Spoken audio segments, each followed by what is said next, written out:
FEA, parce que c'est une nouvelle fonction très singulière qui a été créée par l'association.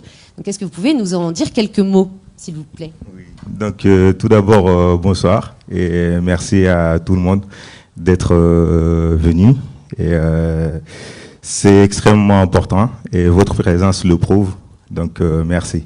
Et, par rapport aux caméras qui est derrière vous, oui, c'est notre chaîne télé, Web TV, qui filme et qui retransmet en direct sur notre chaîne. Donc voilà. Et en l'occurrence, pour le public, ne vous inquiétez pas, la caméra elle est vraiment fixe sur la scène. Donc si vous voulez pas être filmé, vous êtes pas filmé de toute façon. Voilà, tout simplement. Mais ceux qui veulent être filmés, il y aura pas de problème aussi. Vous pourrez être filmé si besoin.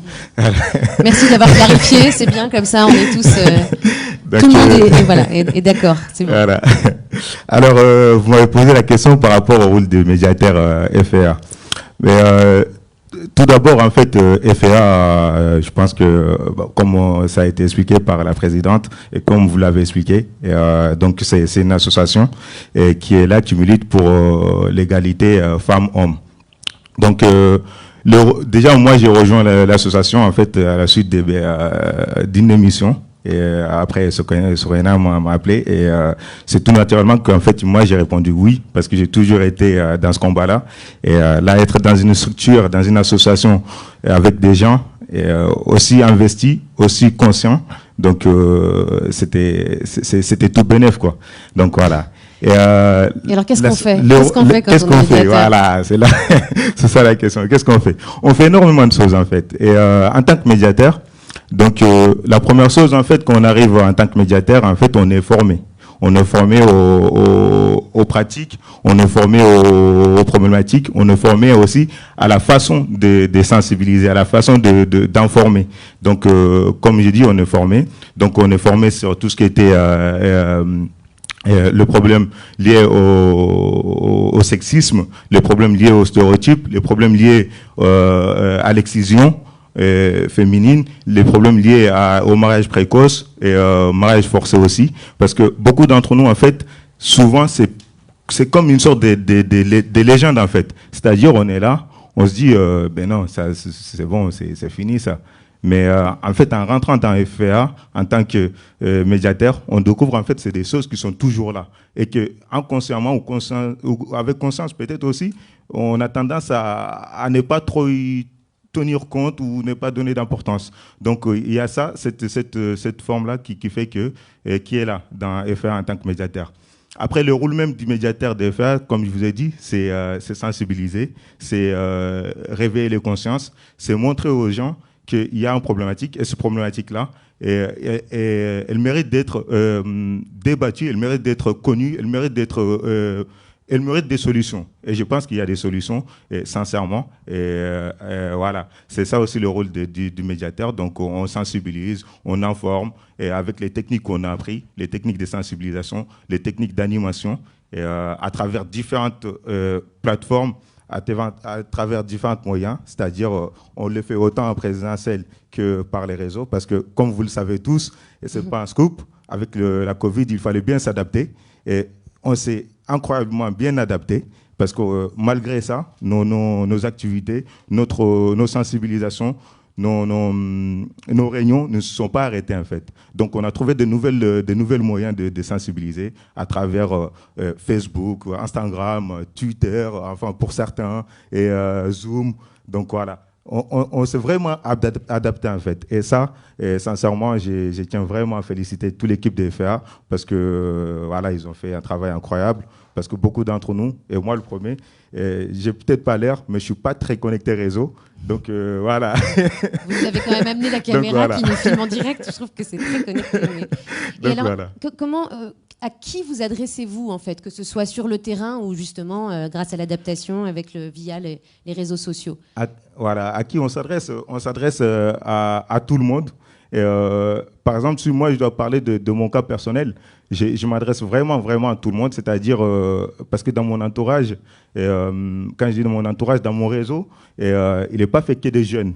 Donc il y a des personnes âgées, il y a des personnes moins âgées, il y a des gens de mon pays d'origine, de mes cultures d'origine aussi, qui sont Soninké et Peul ou Soninké.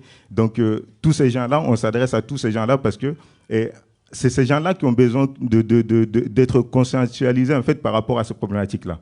Donc, voilà. Et principalement des hommes, ou vous travaillez avec des hommes et des femmes? Donc, principalement, là, par rapport aux ateliers qu'on a organisés, principalement, on a beaucoup travaillé avec des femmes et des hommes plutôt. Des hommes, excusez-moi. Donc, c'était surtout des hommes. Donc, on organise des réunions, que ce soit via réseau ou en présentiel. Donc, on échange. Moi, je suis vraiment dans l'échange, en fait. Je ne suis pas dans le jugement ou dans les stéréotypes. Et après, comme ça peut être dit, chacun a sa façon de voir. C'est pas parce que moi je vois pas comme ça que je vais dire non, c'est mauvais. Non, c'est pas que je vais pas dire c'est mauvais. On est là, on discute, on échange.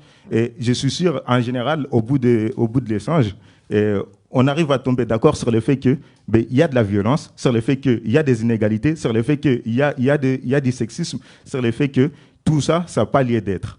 Donc voilà, c'est surtout ça. Par l'échange. Voilà, c'est vraiment par l'échange. Je pense qu'il y a des choses que vous avez en commun avec d'autres intervenants. Oui. Et alors donc, beaucoup par les réseaux sociaux, également, avec cette adaptation. Et attention, c'est une transition pour en parler du coup avec David Fouché. Vous êtes entre autres donc, communicant, proche de Cédric Doumbé. Vous avez développé donc ce programme, ce projet, cette opération, je ne sais pas comment on l'appelle, Be a Man, campagne de sensibilisation donc, des hommes aux violences faites aux femmes, mais aux violences au sens large, donc toutes les violences sexistes, genrées, et vous mettez en avant la responsabilité des hommes à agir. Alors, avant de parler plus de ce projet, attention, on va voir si là on est bon avec la régie. Je vais tenter un truc. Ah là là, c'est formidable, hein. Cette synchronisation est folle. On va voir la vidéo de ce projet justement lancé par David et Cédric Doumbé. Depuis qu'on est gamin, on nous rabâche les mêmes conneries sur la virilité. Mais en fait, ça veut dire quoi être un homme, un vrai? Moi, je crois qu'un homme, c'est celui qui se bouge face aux violences faites aux femmes. Parce que si elle se termine parfois sous les coups d'un autre, elle commence toujours par notre indifférence. Toi, quand tu ris à la blague sexiste de ton patron pour ne pas le vexer, est-ce que t'as pensé à celle qui s'est sentie humiliée? Toi, hier au dîner, quand il l'a rabaissée toute la soirée, pourquoi t'as rien dit? Et toi, quand tu fais tourner des snaps déludés qu'une fille a envoyés à ton pote en privé, t'as réfléchi à ce que tu faisais? Quand ta pote te dit qu'elle a été emmerdée et que tu lui réponds « Ah, ça va, c'est pas méchant », franchement, tu penses l'avoir aidé? Et moi, quand je me cache derrière l'idée que les violences, ce sont les autres et que je n'ai rien à me reprocher, est-ce que là, je suis un homme? Un vrai? On n'est peut-être pas tous coupables, mais on est tous responsables. Alors maintenant, c'est à nous de bouger. Écoutons les femmes autour de nous. Comprenons les conséquences de nos actes. Éduquons-nous. Soyons des hommes, des vrais.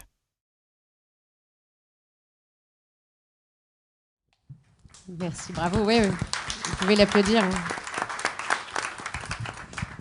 On n'est peut-être pas tous coupables, mais on est tous responsables. Ouais. C'est très fort. Du coup, David, est-ce que vous pourriez nous parler de la jeunesse de ce projet? Comment c'est né et pourquoi Cédric Doumbé et vous vous êtes lancés? Quelle est l'idée? Donc moi, je suis un ancien athlète de haut niveau. J'ai été vice-champion du monde de karaté. C'était il y a quelques temps. Et à ce titre, je suis proche de Cédric Doumbé, qui est champion du monde de boxe. Et il y a 1 an et demi, je me suis lancé dans un projet de monter un événement à Bercy, à l'Accor Arena à Bercy, qui en gros dit qu'on peut tous agir sur les enjeux sociaux et sociétaux. Monter un événement à Bercy l'année du Covid, j'ai eu un peu mieux comme idée, donc ça c'est un peu compliqué. Mais il s'avère qu'au travers des échanges que j'avais avec Cédric et au travers de mon projet, on s'est dit que même les sportifs, et surtout les sportifs, avaient aussi leur voix à dire sur les différents sujets sociaux et sociétaux. Et en discutant avec Cédric, il s'avère que ce qui l'animait vraiment, c'était de prendre la parole sur ce sujet-là, sur le sujet des violences faites aux femmes. Et moi, j'ai eu la chance, quelques semaines après, de rencontrer Rada Hatem, que je pense certains connaissent ici, qui est la boss de la Maison des Femmes, un peu par hasard, et je lui ai dit, Rada, Cédric a un talent, c'est un sportif, moi je suis un communicant, on se connaît un peu, on a une petite idée derrière la tête, est-ce que ça t'intéresse? Voilà. Et Rada a dit OK. Et après, ce qui est assez génial, c'est que ce projet-là a apporté pas mal de monde. Et finalement a fini par ce que vous avez vu sous les yeux.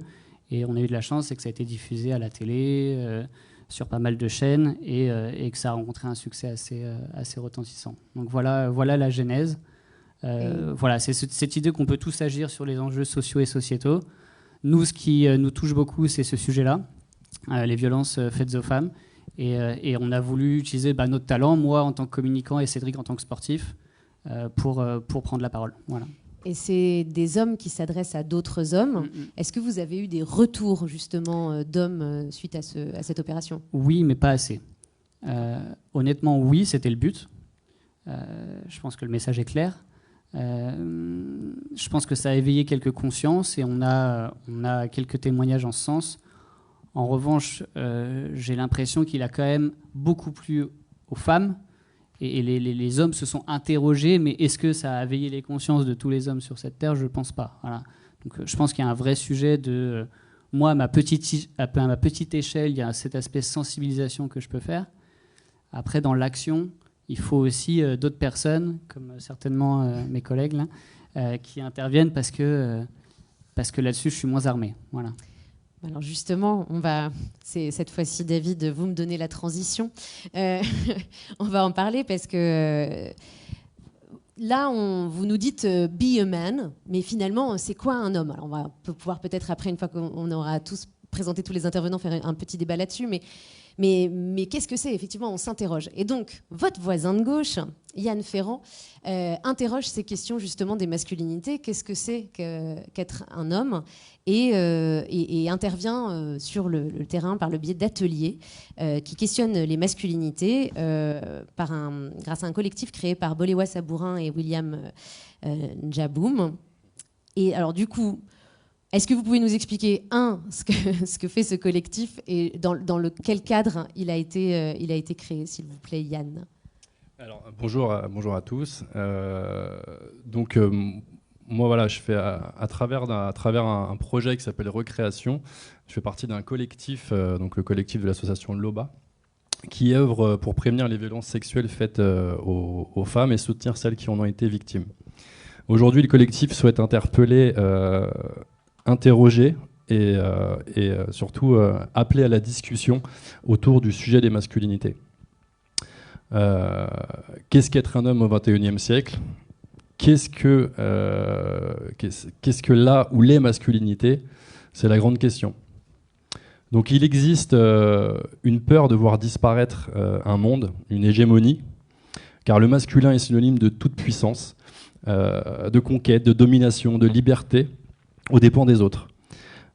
Pour perpétuer cette domination, on a des garde-fous qui nous surveillent et qui nous rappellent les bons principes de la masculinité. Le fameux mythe de la virilité, c'est braver l'interdit et c'est commencer à tuer ce fameux mythe de la virilité. Donc j'introduis Boléwa Sabourin et William Njaboum, qui sont fondateurs de l'association Loba et du projet Recréation, qui ont réfléchi avec le collectif en fait, à monter des ateliers de 2 heures pour intervenir dans différentes structures, dans des sociétés privées, dans des sociétés publiques, dans des écoles, dans des collèges, des lycées, dans des prisons. D'ailleurs, actuellement, Boléwa et William, aujourd'hui, étaient à la prison de Limoges. D'accord. Ils ont passé la journée avec des jeunes. Et voilà. Et du coup, en fait, ça sert en fait, à proposer une réflexion autour des masculinités. L'idée étant de proposer des ateliers de 2 heures donc, en tant que facilitateur afin de nous questionner sur les masculinités sous l'angle de la vulnérabilité. Et un peu comme nous en parlait Ibrahima tout à l'heure, c'est pas une formation, c'est vraiment un échange, un partage. On est facilitateur, on n'est pas formateur, on est là juste pour être bienveillant, que les gens respectent, que tout le monde puisse prendre la parole et surtout s'entraider, parce qu'on sait tous que la prise de parole en public est une peur très longuement partagée dans la société. Donc du coup, on est là pour échanger, justement partager en fait.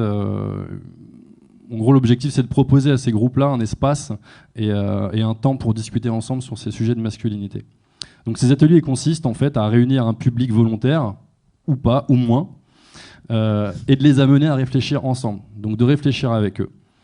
Et je sais, un public pas volontaire, pardon. Ça en fait, si tu veux, si vous voulez, je pars du principe que dans certaines sociétés, si ce projet-là, par exemple, est acheté par une société, qu'ils ont envie de nous voir arriver, il y a certaines personnes qui vont être dans le public et qui vont être là en mode oh là là, j'ai pas envie de parler de vulnérabilité, moi je suis un fou, je suis invulnérable, je suis comme ça, et en fait je me bouge pas. Je suis au boulot aussi, donc c'est ça, il va falloir règlement. Donc c'est pour ça qu'à la base, ce projet-là, il est fait pour travailler avec des hommes, mais aussi des femmes.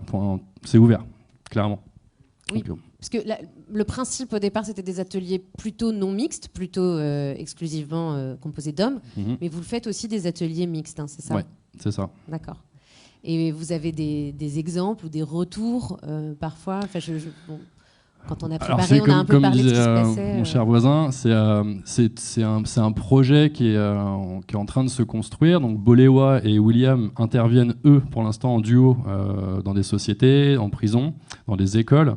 Et donc on a des retours par rapport à ce que eux, ils ont vécu.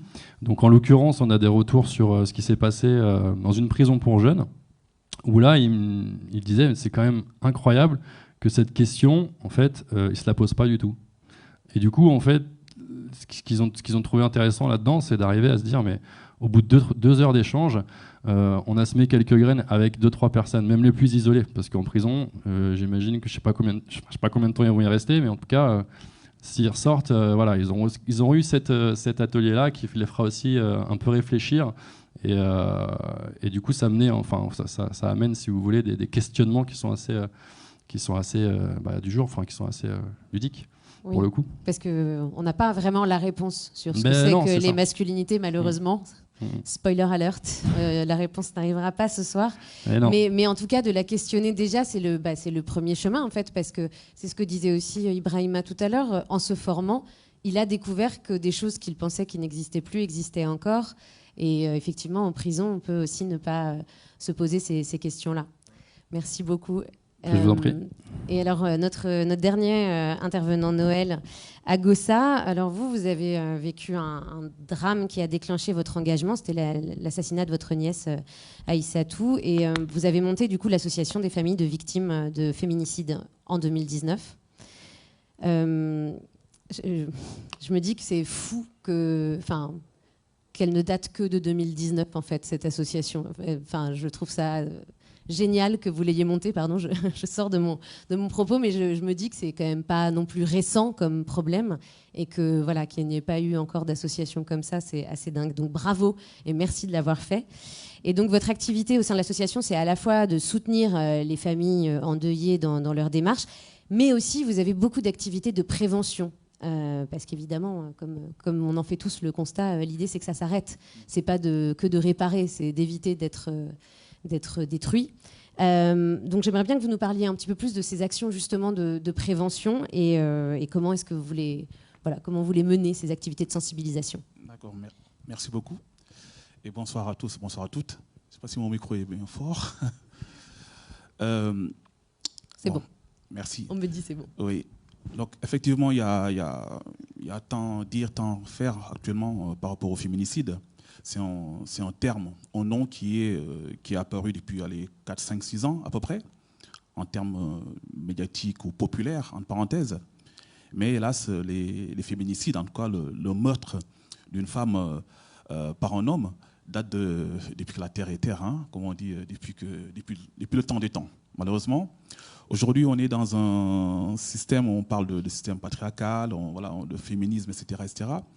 Mais on oublie souvent qu'on parle de vie, on parle de vie humaine avant tout. On parle de violences faites aux femmes. On parle de sociétés qui considèrent certaines, entre parenthèses, sujets un peu tabous, hein, et sans rentrer trop dans les détails. Et donc il est vrai que mon engagement en tant qu'homme, parce que le sujet principal, c'est les hommes qui s'engagent pour l'égalité entre les femmes et les hommes, mais je dirais aussi c'est un engagement pour humain, tout simplement. Voilà, c'est avant d'être engagé, je suis quand même comme tous mes camarades ici, comme tout le monde, je pense. Tout simplement, je vais me mettre là parce que voilà, excusez-moi. Un engagement pur et simplement humain. Et donc moi, quand ma nièce a été tuée, elle avait 21 ans, hein, vous imaginez, donc c'est vraiment, elle sortait à peine l'adolescence, elle rentrait dans la vie active. Et son ex-compagnon, son ex-copain, petit ami, avait 20 ans, donc un an de moins, et ils sont connus au collège. Voilà. Donc tout le cheminement plus tard, en termes de sensibilisation, information, joue beaucoup, parce qu'en fait, on parle d'hommes et de femmes, mais aussi on doit parler aussi de garçons et de filles. Hein, donc depuis l'enfance, il y a beaucoup de choses, beaucoup de chemin à faire à ce niveau-là. Donc c'est un combat en fait pour l'égalité entre les femmes et les hommes. C'est un combat aussi pour préserver la vie avant toute chose, parce que aujourd'hui il y a beaucoup d'associations qui combattent les violences faites aux femmes, qui sont pour l'égalité entre les femmes et les hommes, mais peu, en tout cas l'AFVF, hein, l'association des familles des victimes de féminicide, a été une première, en tout cas en France et en Europe. Et derrière, il y a eu d'autres associations qui se créent. Donc c'est une bonne chose en fait pour parler aussi de l'après-crime. On ne parle pas trop de drame parce que ce n'est pas un drame, c'est un crime, avant toute chose. Donc voilà, des associations qui se battent pour l'après-crime, pour le suivi des victimes, bien sûr, hein, parce que bon, lorsqu'on tue une femme, ce n'est pas juste la comptabilité, on ne dit pas qu'il y a 35 personnes qui ont été tuées, c'est aussi 35 familles qui ont subi des choses.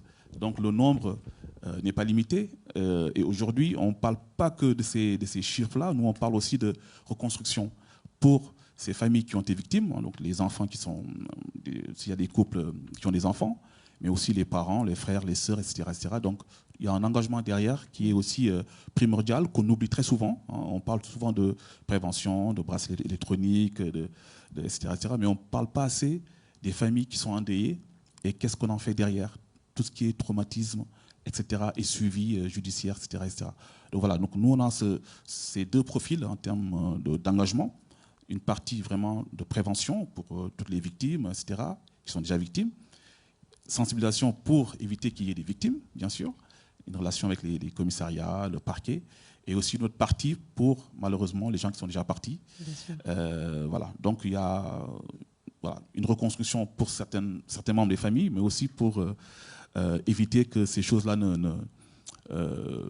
n'arrivent. Donc on parle beaucoup aux hommes, bien sûr, énormément. Je ne pourrais pas dire autant de femmes que d'hommes, mais on parle énormément aux hommes et énormément aux garçons. Oui. Et j'ai une question, est-ce que, elle peut être d'ailleurs pour vous tous, mais est-ce que le fait d'être un homme a pu vous être reproché dans votre engagement ? Beaucoup, énormément. Ouais. Énormément, parce que c'est un milieu de base féministe. On dit que pour lutter contre les violences faites aux femmes, à la base, il faut être féministe. Ça, c'était le début, honnêtement. On a fait des marches, on a fait des manifestations, on a fait pas mal d'événements, pas mal de choses. Mais bon, naturellement, ce côté un peu un garçon qui est dans ce milieu, c'est un peu compliqué pour certaines, entre parenthèses. Et pourtant, on a fait avancer les choses, hein, parce que c'est pas évident, c'est pas aisé pour moi, en tout cas, d'être un homme dans des structures, dans le débat féminin, entre parenthèses. Et pour moi, je dis encore, c'est pas un débat féminin, c'est un débat sociétal. Voilà, hein, humain, comme vous disiez tout à l'heure. On ne parle pas assez de ce côté humain de vie. Voilà, donc pour moi, je pense que tous les hommes, et j'invite beaucoup les hommes à s'engager dans cette lutte, parce que voilà, ça concerne tout le monde. Ça concerne vraiment tout le monde. Merci beaucoup. Et vous avez eu, vous aussi, ce genre de reproches parfois qui vous ont été formulés ou pas nécessairement? Mais oui, franchement, c'est pas du tout facile. Ouais. C'est pas du tout facile, en fait. Dans mon cas, moi, ça n'a pas été facile parce que pour plusieurs raisons. Ça n'a pas été facile parce que je suis un homme. C'est-à-dire, quand j'arrivais dans un assemblée où il y avait, en majorité, en général, c'était des rassemblements en majorité femmes. Tout ce que je disais, d'ailleurs, avant juste de rejoindre FAA, on avait fait une conférence, enfin un échange, et c'était en majorité femmes. Et d'ailleurs, j'étais le seul homme à intervenir. Mais tout ce que je disais, les femmes et les filles qui étaient présentes, elles estimaient que je n'étais pas légitime en fait pour exposer ça, et que quand je l'exposais forcément avec des arrière-pensées. Et chose que je dis, mais qui est fausse, parce que déjà, vous ne pouvez pas savoir ce que j'ai en arrière-pensée. Et deuxième chose, en fait, ce n'est pas un combat de femmes ou d'hommes, en fait. C'est un combat, comme vous avez dit, et comme les collègues l'ont dit, c'est la société, ça nous concerne tous. Ce n'est pas question de sexe ou de genre ou de couleur ou de religion. Et voilà. Et là où j'ai dit que c'était compliqué pour moi, parce que aussi dans ma communauté ou dans mes communautés, le fait de venir avec des combats comme ça n'a pas été toujours bien vu, parce que, comme on dit, mais toi, tu es musulman ou tu n'es pas musulman? Ben, oui, je suis musulman, mais en même temps, ma religion, elle m'appartient, j'en fais ce que j'ai envie d'en faire. Et puis, tu es africain ou tu n'es pas africain? Tu es Peul ou tu n'es pas Peul? Tu es Soninké ou tu n'es pas... En fait, il y a toujours des questionnements par rapport à la légitimité de cet engagement, en fait. Donc, mais je pense que tous les hommes qui sont là et toutes les personnes qui sont là, ils ne sont pas arrêtés à ces questionnements-là.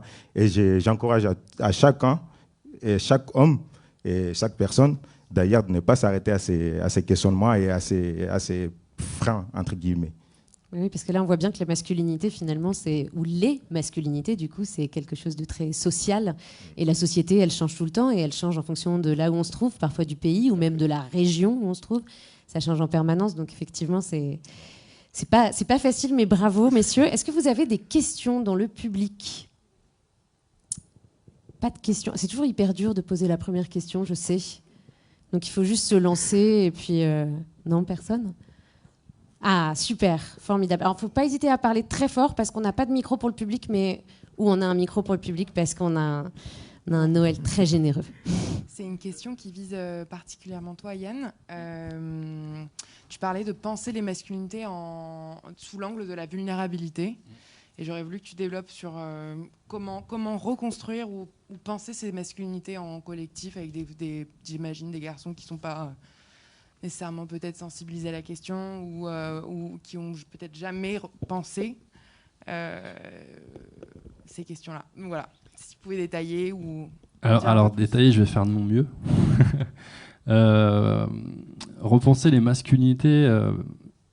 On parle de vulnérabilité. Aujourd'hui, le synonyme, c'est la faiblesse, quoi. On est faible, on n'est pas un homme, on n'a plus de virilité. Du coup...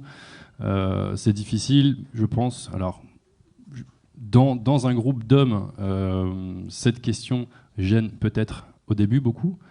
Via nos ateliers, en fait, on permet, si tu veux, je te tutoie, excuse-moi. On se permet, en fait, via l'atelier, on va faire travailler les gens, donc le public, soit des hommes ou des femmes, via un système de photolangage où en fait, on va libérer la parole en commençant par ça. Donc les gens en fait se concentrent sur les photos qu'on a mis sur le mur et chacun va pouvoir commencer à prendre la parole.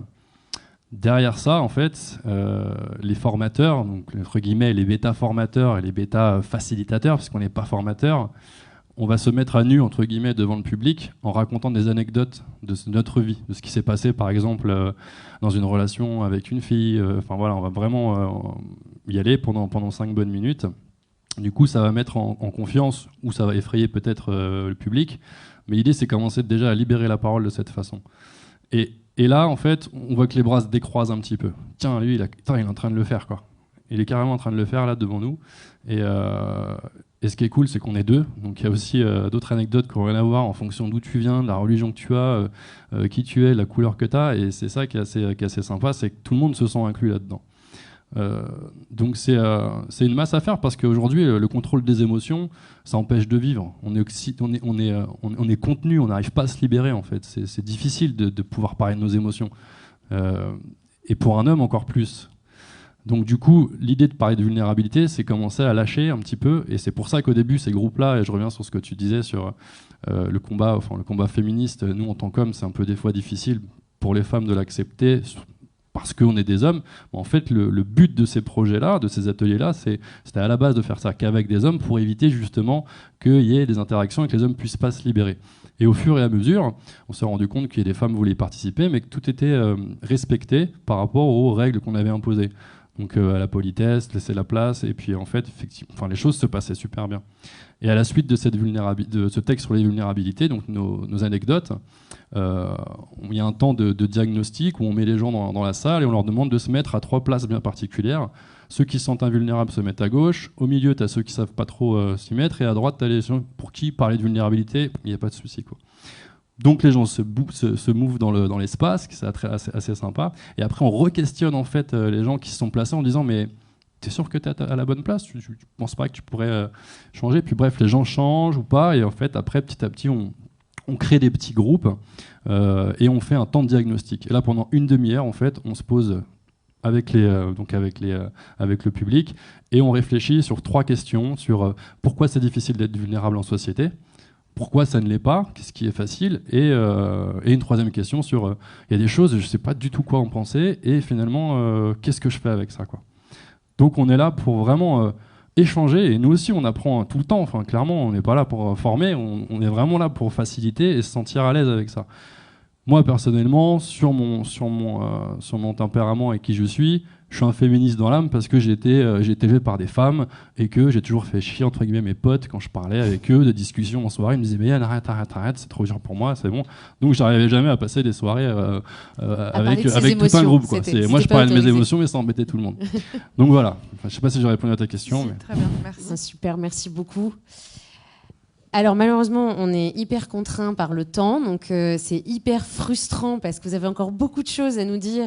Mais si vous voulez en savoir un petit peu plus sur un cocktail après, vous aurez l'occasion d'en parler. Et en plus, toutes les informations de chacun seront sur la page Facebook de FEA, donc vous pouvez retrouver et interroger chacun. Merci beaucoup, messieurs. Je suis désolée, on est obligé de déjà changer, mais c'était des échanges forts. Et je pense que on part tous avec l'idée de be a man, mais questionne quand même ce que ça veut dire. Et puis, continuer à montrer l'exemple. Merci. Alors, je vous laisse sortir peut-être par la coulisse. Et oui, applaudissez-les, merci. C'est derrière le rideau. Il y a des escaliers. Parce que comme ça, je vais pouvoir accueillir par l'autre côté. Ou vous passez par où vous voulez. Écoutez, c'est pas grave. Tout va bien. Alors, on va passer maintenant à la 2e table ronde. Parce que, donc, on parlait des violences. Là, comment est-ce qu'on lutte contre les violences en sensibilisant ?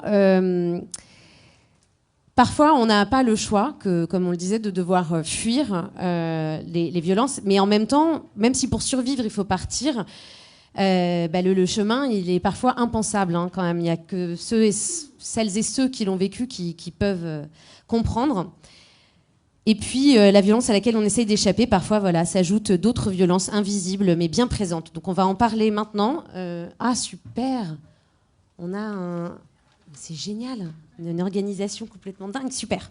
Merci beaucoup pour ce petit moment Covid, mais qui est malheureusement nécessaire. Donc voilà, on va parler des pratiques violentes qui sont faites aux femmes, les mariages forcés ou précoces, les mutilations génitales, en particulier dans les parcours d'asile. Et du coup, j'accueille Camille Désert, qui travaille à l'OFPRA, donc l'Office français de protection des réfugiés et apatrides. J'imagine que vous le saviez tous, mais au cas où. Elle est adjointe à la chef de division Amérique Maghreb et chef de file du groupe thématique Violences faites aux femmes. Camille, je vous laisse vous installer, merci beaucoup. Ensuite, Sorna Falba, que vous connaissez tous ici, qui depuis des années travaille dans le domaine des violences faites aux femmes, violences de genre en France et en Afrique. Et puis c'est l'une des chevilles ouvrières de la FEA et qui œuvre quotidiennement et grâce à qui on a cet événement ce soir.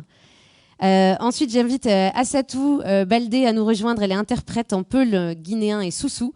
Et elle est également co-responsable de l'association Dialogue F qui accompagne les femmes guinéennes victimes de violences. Et enfin, last but not least, l'homme de cette... Est-ce qu'il est arrivé, Mounir, d'ailleurs ? Oui, il est là, super. Donc Mounir Alamine, qui va nous rejoindre, qui est médiateur FEA, originaire du Tchad. Il habite en France depuis 3 ans, il milite pour les droits humains et il est évidemment très impliqué contre les violences faites aux femmes. Et merci beaucoup, encore une fois, pour que tout puisse se dérouler, mais sans prendre de risques. Alors, je vais commencer par me tourner vers Sorna, qui est un peu la boss, finalement, enfin la deuxième boss. Je ne veux pas commettre d'impair. Vous êtes la coordinatrice FEA et l'instigatrice de cet événement. Donc, dans ce qu'organise FEA, on a parlé de tout le programme avec les médiateurs, mais vous avez aussi une activité de sensibilisation et formation des professionnels aux questions de violence basées sur le genre dans un contexte migratoire d'asile et avec un focus particulier donc, sur les MSF et mariages forcés ou précoces. Sorna, est-ce que vous pouvez nous donner, du coup, pour qu'on cadre un peu cette discussion, et je pense qu'on a tous besoin de savoir les chiffres de la violence, du coup, de ces mariages forcés ou précoces, de ces mutilations aujourd'hui dans le monde. Petit micro, voilà. Merci beaucoup Adélaïde. Et, bonjour et merci à tous et à toutes d'être là. Oui, peut-être avant les chiffres, redire juste que alors les violences faites aux filles et aux femmes, elles touchent toutes les régions du monde. Elles touchent toutes les catégories sociales et tous les âges. Et à ce jour, je pense qu'aucun pays n'a réussi à atteindre l'égalité femmes-hommes. Je voudrais aussi dire que les violations des droits des filles et des femmes, elles s'inscrivent dans un continuum qui va de l'injure sexiste au féminicide. On vient d'en parler. Beaucoup de femmes ont été confrontées à des violences physiques ou sexuelles qui sont intervenues dans l'enfance ou dans l'adolescence ou plus tard dans leur vie de couple ou dans le cadre d'un mariage forcé, au travail et parfois c'est dans plusieurs de ces circonstances. Alors, certaines femmes ont également été témoins de violences conjugales à l'encontre de leur mère. Certaines ont également été victimes de torture, de mutilations sexuelles, de séquestration. Donc c'est dans le cadre de ce continuum que s'inscrivent des violences plus spécifiques comme les mutilations sexuelles féminines et le mariage forcé et précoce. Alors, ces violences envers les filles et les femmes, elles prennent leur source, quelqu'un l'a dit tout à l'heure, dans la nature patriarcale des sociétés, dans le sexisme, dans les inégalités sociales, économiques, mais aussi dans les crises et les conflits, dans la pauvreté et la pénurie de moyens de subsistance. Mais également dans la dépendance économique des femmes, dans le manque d'éducation, les normes culturelles et également l'acceptation de la violence à l'égard des femmes. Alors oui, pour en revenir aux chiffres, dans le monde, 35%, donc c'est un peu plus d'une femme sur trois, qui a été victime de violences sexuelles ou physiques à un moment donné de sa vie. Donc ça, c'est sans compter le harcèlement sexuel. 200 millions de filles et de femmes qui sont victimes de mutilations sexuelles féminines, et chaque année, c'est 3 millions de plus qui risquent d'être excisées. 650 millions de femmes qui ont été mariées enfants, et chaque année, 12 millions de filles sont mariées avant leurs 18 ans. Donc, et ça représente 23 filles toutes les minutes qui risquent d'être mariées avant ces 18 ans. Et également, on compte 5000 victimes de crimes d'honneur. Alors, pour en revenir à la France, alors, ce sont 220 000 femmes victimes de violences physiques ou sexuelles commises par leurs anciens ou actuels partenaires chaque année. Alors, 81% des morts au sein du couple sont des femmes. Alors, sans faire de comptabilité, comme le disait Noël, mais je pense que c'est important de le rappeler, il y a eu 90 féminicides en 2020. Donc, c'est moins que les années précédentes. Donc, le chiffre a tendance à diminuer et tant mieux. Et ça, c'est grâce à des associations comme l'AFVF, comme d'autres structures qui se mobilisent. Et donc, il faut accélérer et continuer ce mouvement. Mais on compte également en France 94 000 femmes victimes de viol ou tentatives de viol chaque année. Bon, donc, ce sont là beaucoup de chiffres, mais je pense que ça donne à voir la réalité des violences faites aux filles et aux femmes dans le monde et en France. Merci beaucoup. Non, c'est très très important en fait quand on lisait les chiffres. Alors oui, ça fait beaucoup et ça peut assommer un peu, mais en fait, c'est ce qu'on disait tout à l'heure. En fait, parfois, on pense qu'on est informé, mais on ne l'est pas. On mesure pas en fait l'importance. Donc merci beaucoup. Et du coup, il y a d'autres violences en plus. Enfin, alors, les femmes migrantes, par exemple, elles sont confrontées à des violences spécifiques. Donc là, nous, on s'intéresse particulièrement aux mutilations sexuelles féminines et au mariage forcé et précoce. Alors en France, aujourd'hui, il y a 125 000 femmes, 125 000 femmes qui vivent en France, qui sont victimes, qui ont subi une mutilation sexuelle une mutilation sexuelle. Donc c'est 125 000 femmes en France qui vivent avec les conséquences d'une mutilation. Okay. Effectivement. Donc ça, c'est les chiffres de 2019 et on estime pour le mariage forcé et précoce que 70 000 mineurs sont à risque donc de subir un mariage forcé et précoce. Donc je ne vais pas entrer forcément dans le détail de l'excision parce que peut-être que le temps ne nous le permet pas, mais juste rappeler qu'en France, l'excision et le mariage forcé et précoce sont des crimes, que ces deux pratiques sont punies par la loi. Alors aujourd'hui, il y a beaucoup de femmes qui quittent leur pays pour chercher une protection dans des pays où leurs droits peuvent être respectés et reconnus. Parce que en plus pour ces femmes-là, en plus des violences subies dans les pays d'origine, elles risquent aussi des violences sur le chemin de l'exil et parfois quand elles arrivent en France. Parce que quand elles arrivent, elles sont dans une situation de précarité qui fait que parfois on va leur proposer par exemple un logement contre des services sexuels ou bien un logement contre du travail domestique, etc. Donc elles continuent d'être précaires et vulnérables même quand elles sont arrivées en France. Et ça, c'est du coup ce à quoi est confronté l'OFPRA, puisque vous, c'est votre métier de recueillir toutes les demandes, instruire et ensuite décider toutes ces demandes d'asile.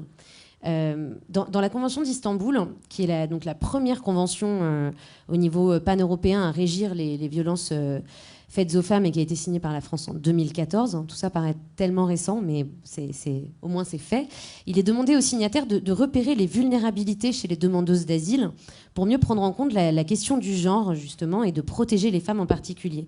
Donc, dans la mission de l'OFPRA, vous devez identifier ces vulnérabilités. Est-ce que vous pourriez nous expliquer qu'est-ce que ça veut dire ? Parce qu'on a parlé de vulnérabilité tout à l'heure avec les hommes qui montrent leur vulnérabilité. C'est pas du tout le même genre de vulnérabilité, parce que là, c'est un terme administratif, juridique, qui désigne quelque chose. Et je voudrais bien que vous nous aidiez à le définir, si c'est possible.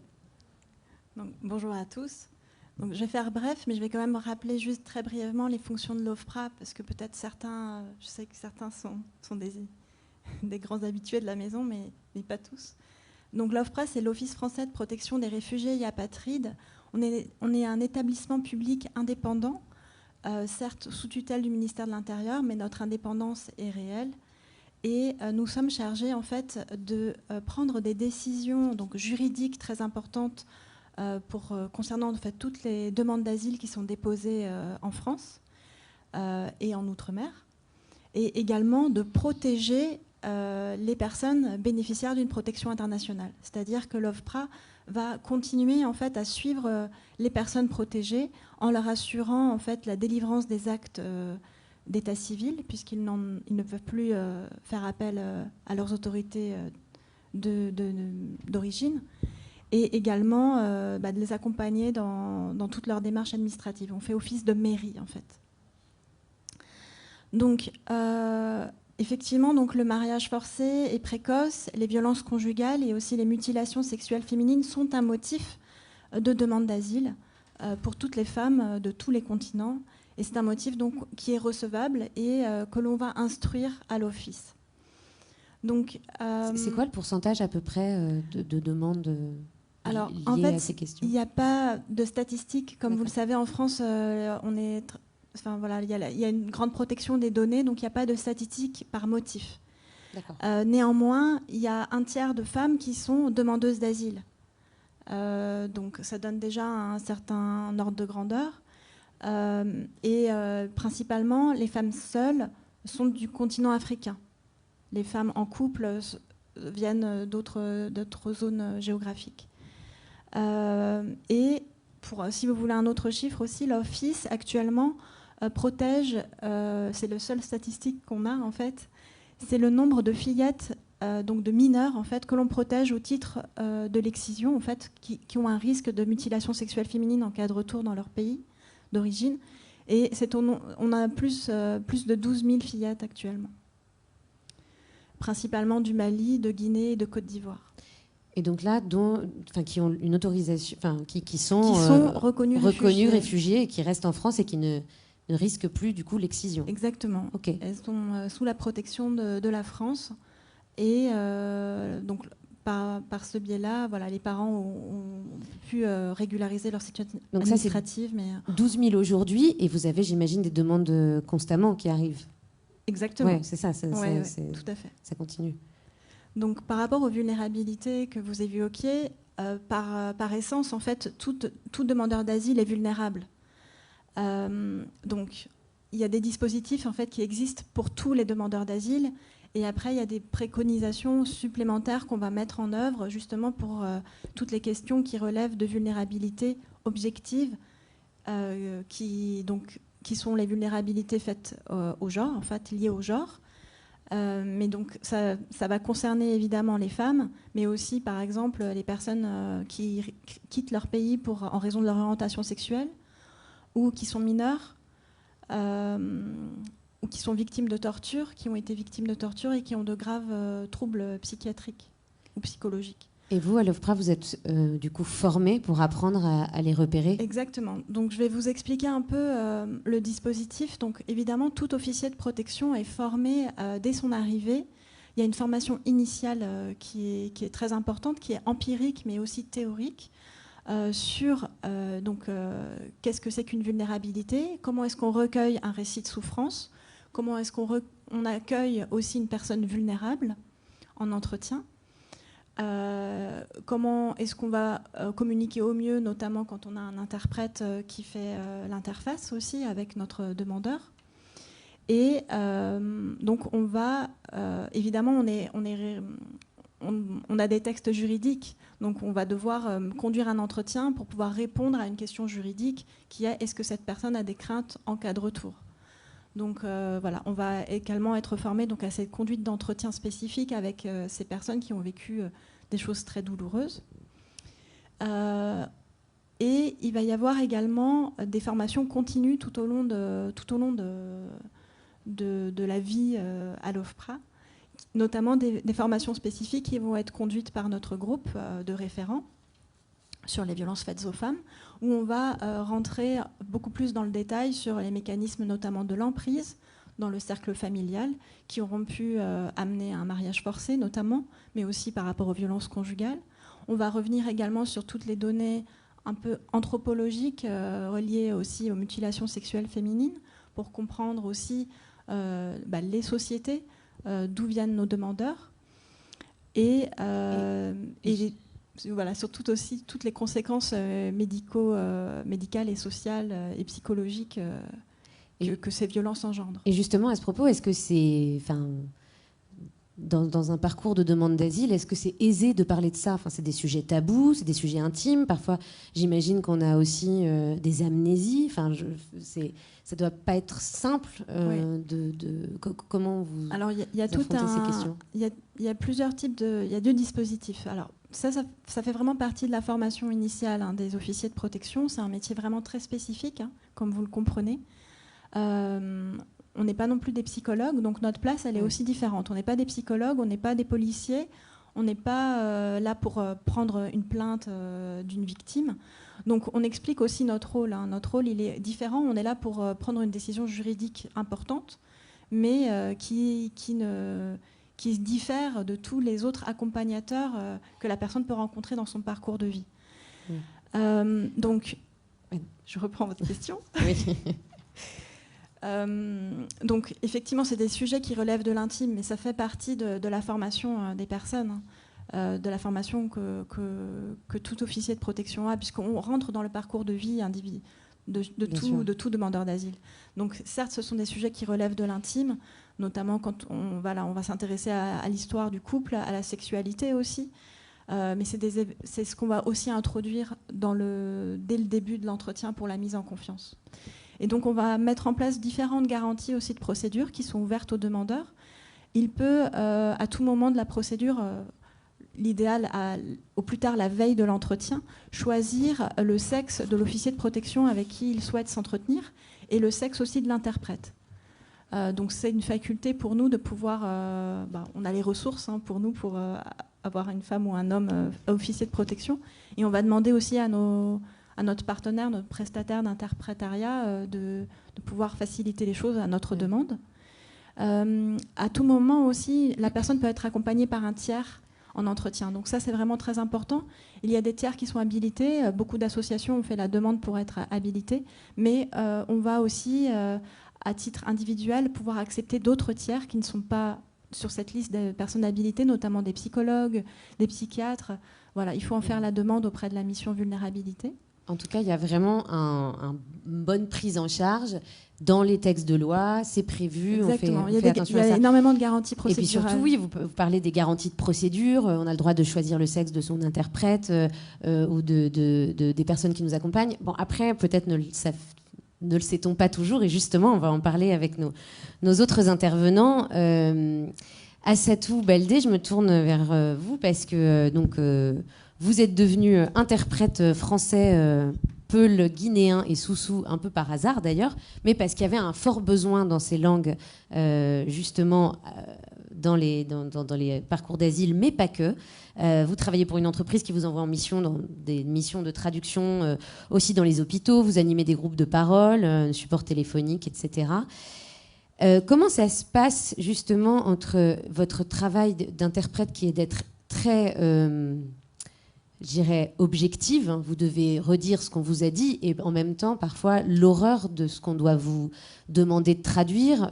J'imagine aussi parfois qu'il y a des difficultés à traduire exactement, faire ressentir ce qui se passe. Comment est-ce que vous vous positionnez? Est-ce que vous êtes formé, vous, pour ça, pour gérer cette situation?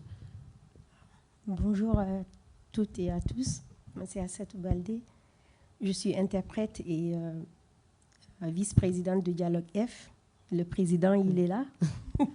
Thierno Diallo, qui est mon collègue de travail. Alors, en tant qu'interprète dans cette situation-là, l'entreprise qui m'envoie, déjà, on a déjà une formation de base, bien que je me suis retrouvée au hasard, vu qu'il y avait pas mal de demandes dans les langues de l'Afrique de l'Ouest, le peul, plutôt le peul guinéen et le peul du Mali, du Sénégal, et aussi le soussou.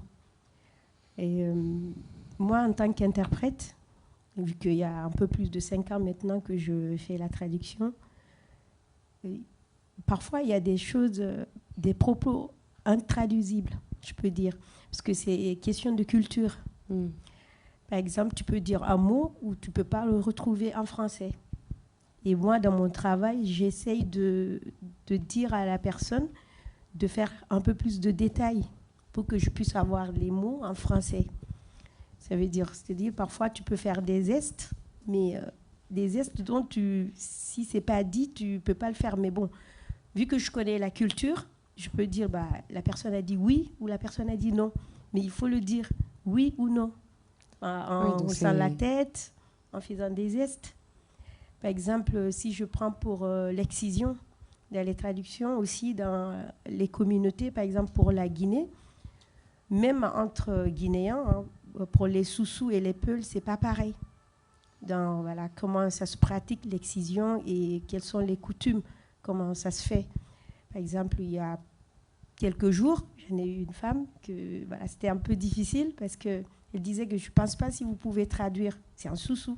Je dis, après, la personne qui est là me dit, cette personne-là est habilitée à faire la traduction en soussou. Ne vous inquiétez pas. Parce qu'elle parlait il y avait des termes un peu plus complexes que moi, dans la langue d'origine, par exemple, en peul, on n'en a pas côté excision. Alors, je lui ai demandé de faire un peu plus de détails pour que je puisse traduire le mot qu'il voulait dire. Du coup, en expliquant, en rentrant dans les détails, j'ai pu quand même trouver le mot, expliquer, dire, ah oui, c'est ça. Oui, donc c'est quand même pas mineur que de devoir traduire quelque chose qui, en plus, dans le parcours de demande d'asile, est essentiel pour peut-être avoir la décision juste, que dès le départ, d'exprimer ce qui s'est passé, ce soit... quand bien même, à nouveau, on a surmonté tous les obstacles de l'amnésie, du trauma, on ne les a pas surmontés, mais en tout cas, on a la parole, et bien même quand on a la parole, elle n'est pas simple à dire. Je pense que c'est important quand même qu'on en ait tous bien conscience que ce parcours est... Oui, c'est pas terriblement semé d'embûches. Parce que parfois, les femmes, vu que si c'est une personne masculine qui est en face. Parfois, dire des choses intimes, c'est un peu difficile. Ouais. Et avant de commencer, j'essaye de mettre la personne en confiance, de dire, déjà, on te dit de tout dire, de t'exprimer. Et après, c'est difficile de dire des choses. Hein. Par exemple, pour l'excision, on te coupe quelque chose entre les jambes. Et si vraiment tu veux avoir le mot et que la personne ne veut pas dire, c'est un peu difficile. Tu vas toujours continuer à dire c'est entre les jambes. Est-ce que l'interprète ne peut pas dire autre chose que ce qu'on lui dit, bien sûr. A dit. Ça aussi. Et justement, je voudrais en parler avec Mounir Alamine, qui est là aussi. Alors, je sais que vous avez aussi été traducteur, interprète. Ouais. Est-ce que ça s'est produit justement, cette situation où c'est délicat de parler à un interprète de sexe masculin quand on est une femme? Est-ce que vous avez été parfois dans cette situation? D'abord, bonjour à toutes et à tous. En fait, moi, je ne suis pas interprète au sein de l'OFPRA. Non, ça... Justement, c'est juste pour rectifier. Et du coup, quand on interprète pour les demandeurs ou les demandeuses d'asile, la situation diffère. Par exemple, pour les Tchadiens, les Soudanais et surtout les pays subsahariens, souvent, une femme ne peut pas parler aisément à un homme. D'accord. Et dans certaines de mes expériences, on m'a appelé dans une association pour traduire pour un monsieur qui était homosexuel. Et il était aussi tchadien. Et quand nous étions à table, il ne pouvait pas me dire ce qu'il sentait ou ce qu'il voulait envoyer comme message. Et là, c'est à moi, c'est mon rôle de lui mettre dans cette aisance, de lui mettre vraiment dans ce confort d'exprimer ce qu'il a à l'intérieur de lui. Donc, je lui ai dit, je ne fais que traduire. Je sais que peut-être la situation au Tchad où les coutumes, souvent c'est un peu, voilà, ce sont des sujets à ne pas parler à un homme. Mais je lui ai fait savoir que il faut parler, c'est ton histoire. Il faut que tu me dises ton histoire, oui, que je puisse traduire. Parce que c'est à travers cette histoire-là que l'officier de l'OFPRA pourrait recueillir ton reçu. Et finalement, on a réussi, les gens, petit à petit, réussissent à dire ce qu'ils ont à l'intérieur d'eux. Oui, donc c'est vraiment beaucoup, on l'a déjà dit en première table ronde, mais c'est beaucoup de dialogue et beaucoup d'échanges. Et... Ouais. Justement, et juste pour ajouter, souvent aussi, grâce à ces projets MFGE et à travers FEA, nous, notre rôle, c'est de fournir aussi les informations que l'OFPRA est à sa disposition, à savoir de choisir le sexe de son interprète. C'est ce que j'allais demander, parce que là, pour le coup, c'est important, et que vous soyez homme ou femme, mais de vraiment soutenir les femmes dans leurs besoins d'information administrative, parce qu'on n'a pas souvent l'info, en fait, qu'on peut demander oui, un autre genre d'interprète pour pouvoir se livrer plus facilement. Donc ça, c'est ce que vous faites aussi au sein de FEA et de vos actions. Exactement, c'est fournir les informations légales. Et, parmi ces informations, il y a beaucoup de femmes qui ne savent pas. Excusez-moi. Il y a beaucoup de femmes qui ne savent pas que elles peuvent choisir le sexe de l'interprète. Malheureusement, elles ne le savent pas. Il y a d'autres aussi qui, soi-disant, ne savent pas qu'une femme qui vient avec un regroupement familial, par exemple, qu'elle a le droit de déposer une demande individuelle à elle. Et ça, elles ne le savent pas. Et nous, on est formés pour donner ces informations légales. Et juste pour être plus rapide, j'étais un jour bénévole au sein du Croix-Rouge française à Melun. Et j'ai une collègue qui était avec moi. Et un peu plus tard, elle me dit que je dois te parler de quelque chose et tout. J'ai dit, vas-y, qu'est-ce qu'il y a et tout. Et elle me dit que ça fait maintenant 3 ans que je suis en France. Je suis venu par un regroupement familial et mon mari me fait savoir que sans lui, elle ne peut rien faire. Ben oui. Justement. Et moi, c'est un choc pour moi. Parce que de base, je suis militant, je suis activiste et je suis contre les violences faites aux femmes. Et là, je lui dis que vous avez pleinement droit de demander, de déposer une demande d'asile. Et bizarrement, la femme, elle était aussi victime de mutations sexuelles féminines. Oui. un peu plus tard, j'ai quitté la Croix-Rouge française de Melun. Et voilà, après 1 année et demie, je me trouve avec elle au centre-ville de Melun. Elle criait mon nom, Mounir, Mounir. Moi, je me suis dit, pétasse, je ne vais pas payer le pass Navigo ou quelque chose. Et après, elle me dit que, bah, écoute, merci, parce que je ne savais pas cette information-là. Donc, on a beaucoup de cas comme ça, le manque d'information. Et souvent, étant interprète, je ne sais pas si mon camarade me partage cet avis, on a aussi un double rôle. C'est vrai, on interprète ce que la personne dit intégralement, mais aussi d'encourager à ce que la personne dit. Une fois, un avocat m'appelle le matin pour traduire. Une avocate qui m'appelle pour traduire. C'était une femme de la Syrie, c'était une Syrienne. Et cette femme-là, son mari lui pratiquait des violences. Elle subit des violences, en fait. Elle subit des violences et tout. Et son mari lui a fait savoir que, écoute, si tu déposes une plainte à la police, ils vont te retirer ta carte séjour. L'avocat essaye de lui envoyer ce message que non, ce n'est pas du tout vrai. Tu peux déposer à toi, comment dirais-je, une demande indépendante à lui, etc.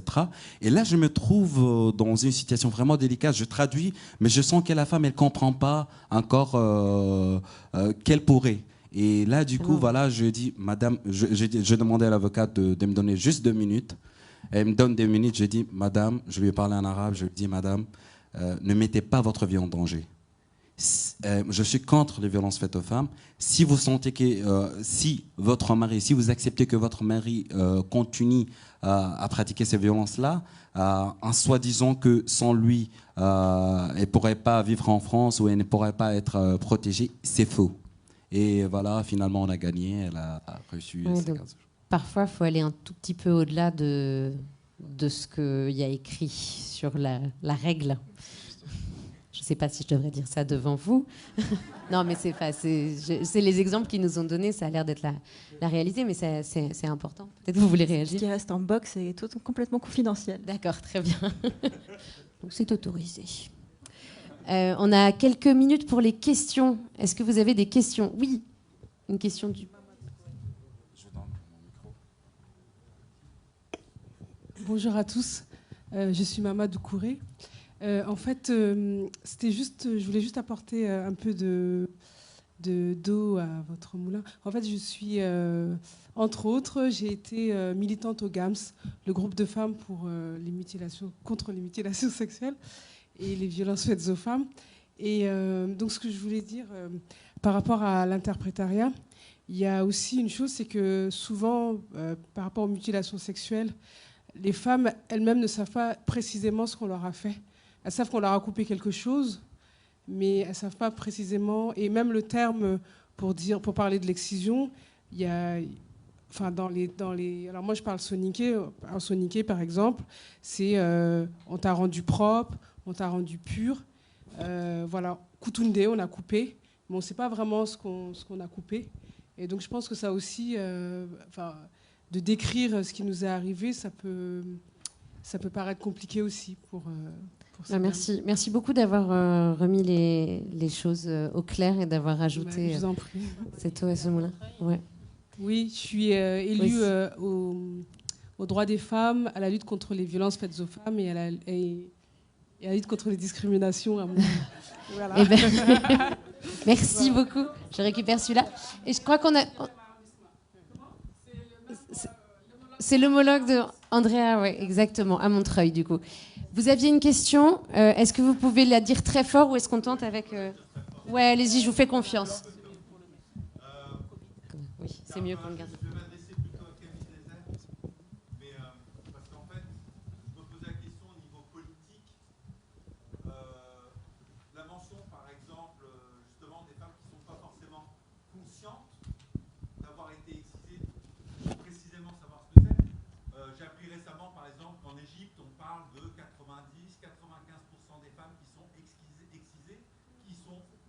découvrent très tardivement qu'elles ont été excisées. Est-ce que vous,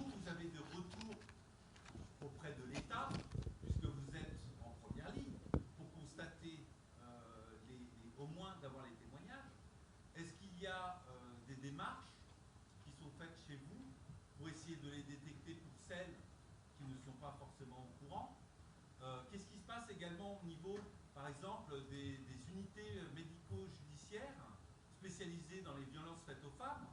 Je crois, d'après ce que j'ai cru comprendre, qu'il y en a une sur l'Île-de-France. Pourquoi est-ce qu'il y en a si peu? Quel est le rôle au niveau politique? Je veux dire, vous, en tant qu'antenne en première ligne, est-ce que vous avez une prise quelconque là-dessus, avec le politique, avec des retours, avec des rapports, avec... Merci pour cette question. Merci beaucoup. Je ne sais pas si ma réponse va vous satisfaire, mais l'OFPRA, d'ailleurs, vient de sortir son rapport annuel 2020, donc il est en ligne, vous pouvez le consulter sur notre site internet. De même que notre guide des procédures, puisqu'il y a d'autres procédures que je n'ai pas expliquées, mais qu'on met en œuvre aussi pour les personnes vulnérables. Par rapport à... En fait, il faut savoir que les luttes contre les mutilations sexuelles féminines sont aussi une thématique... c'est une thématique qui est très importante pour le gouvernement actuellement. Il y a un plan de lutte contre les mutilations sexuelles féminines qui est en place et qui, depuis 2019. La ministre Marlène Schiappa a beaucoup œuvré sur cette question et a d'ailleurs est aussi intervenue en lien avec l'OFPRA lors de la précédente journée de lutte contre la journée tolérance zéro contre les mutilations sexuelles féminines.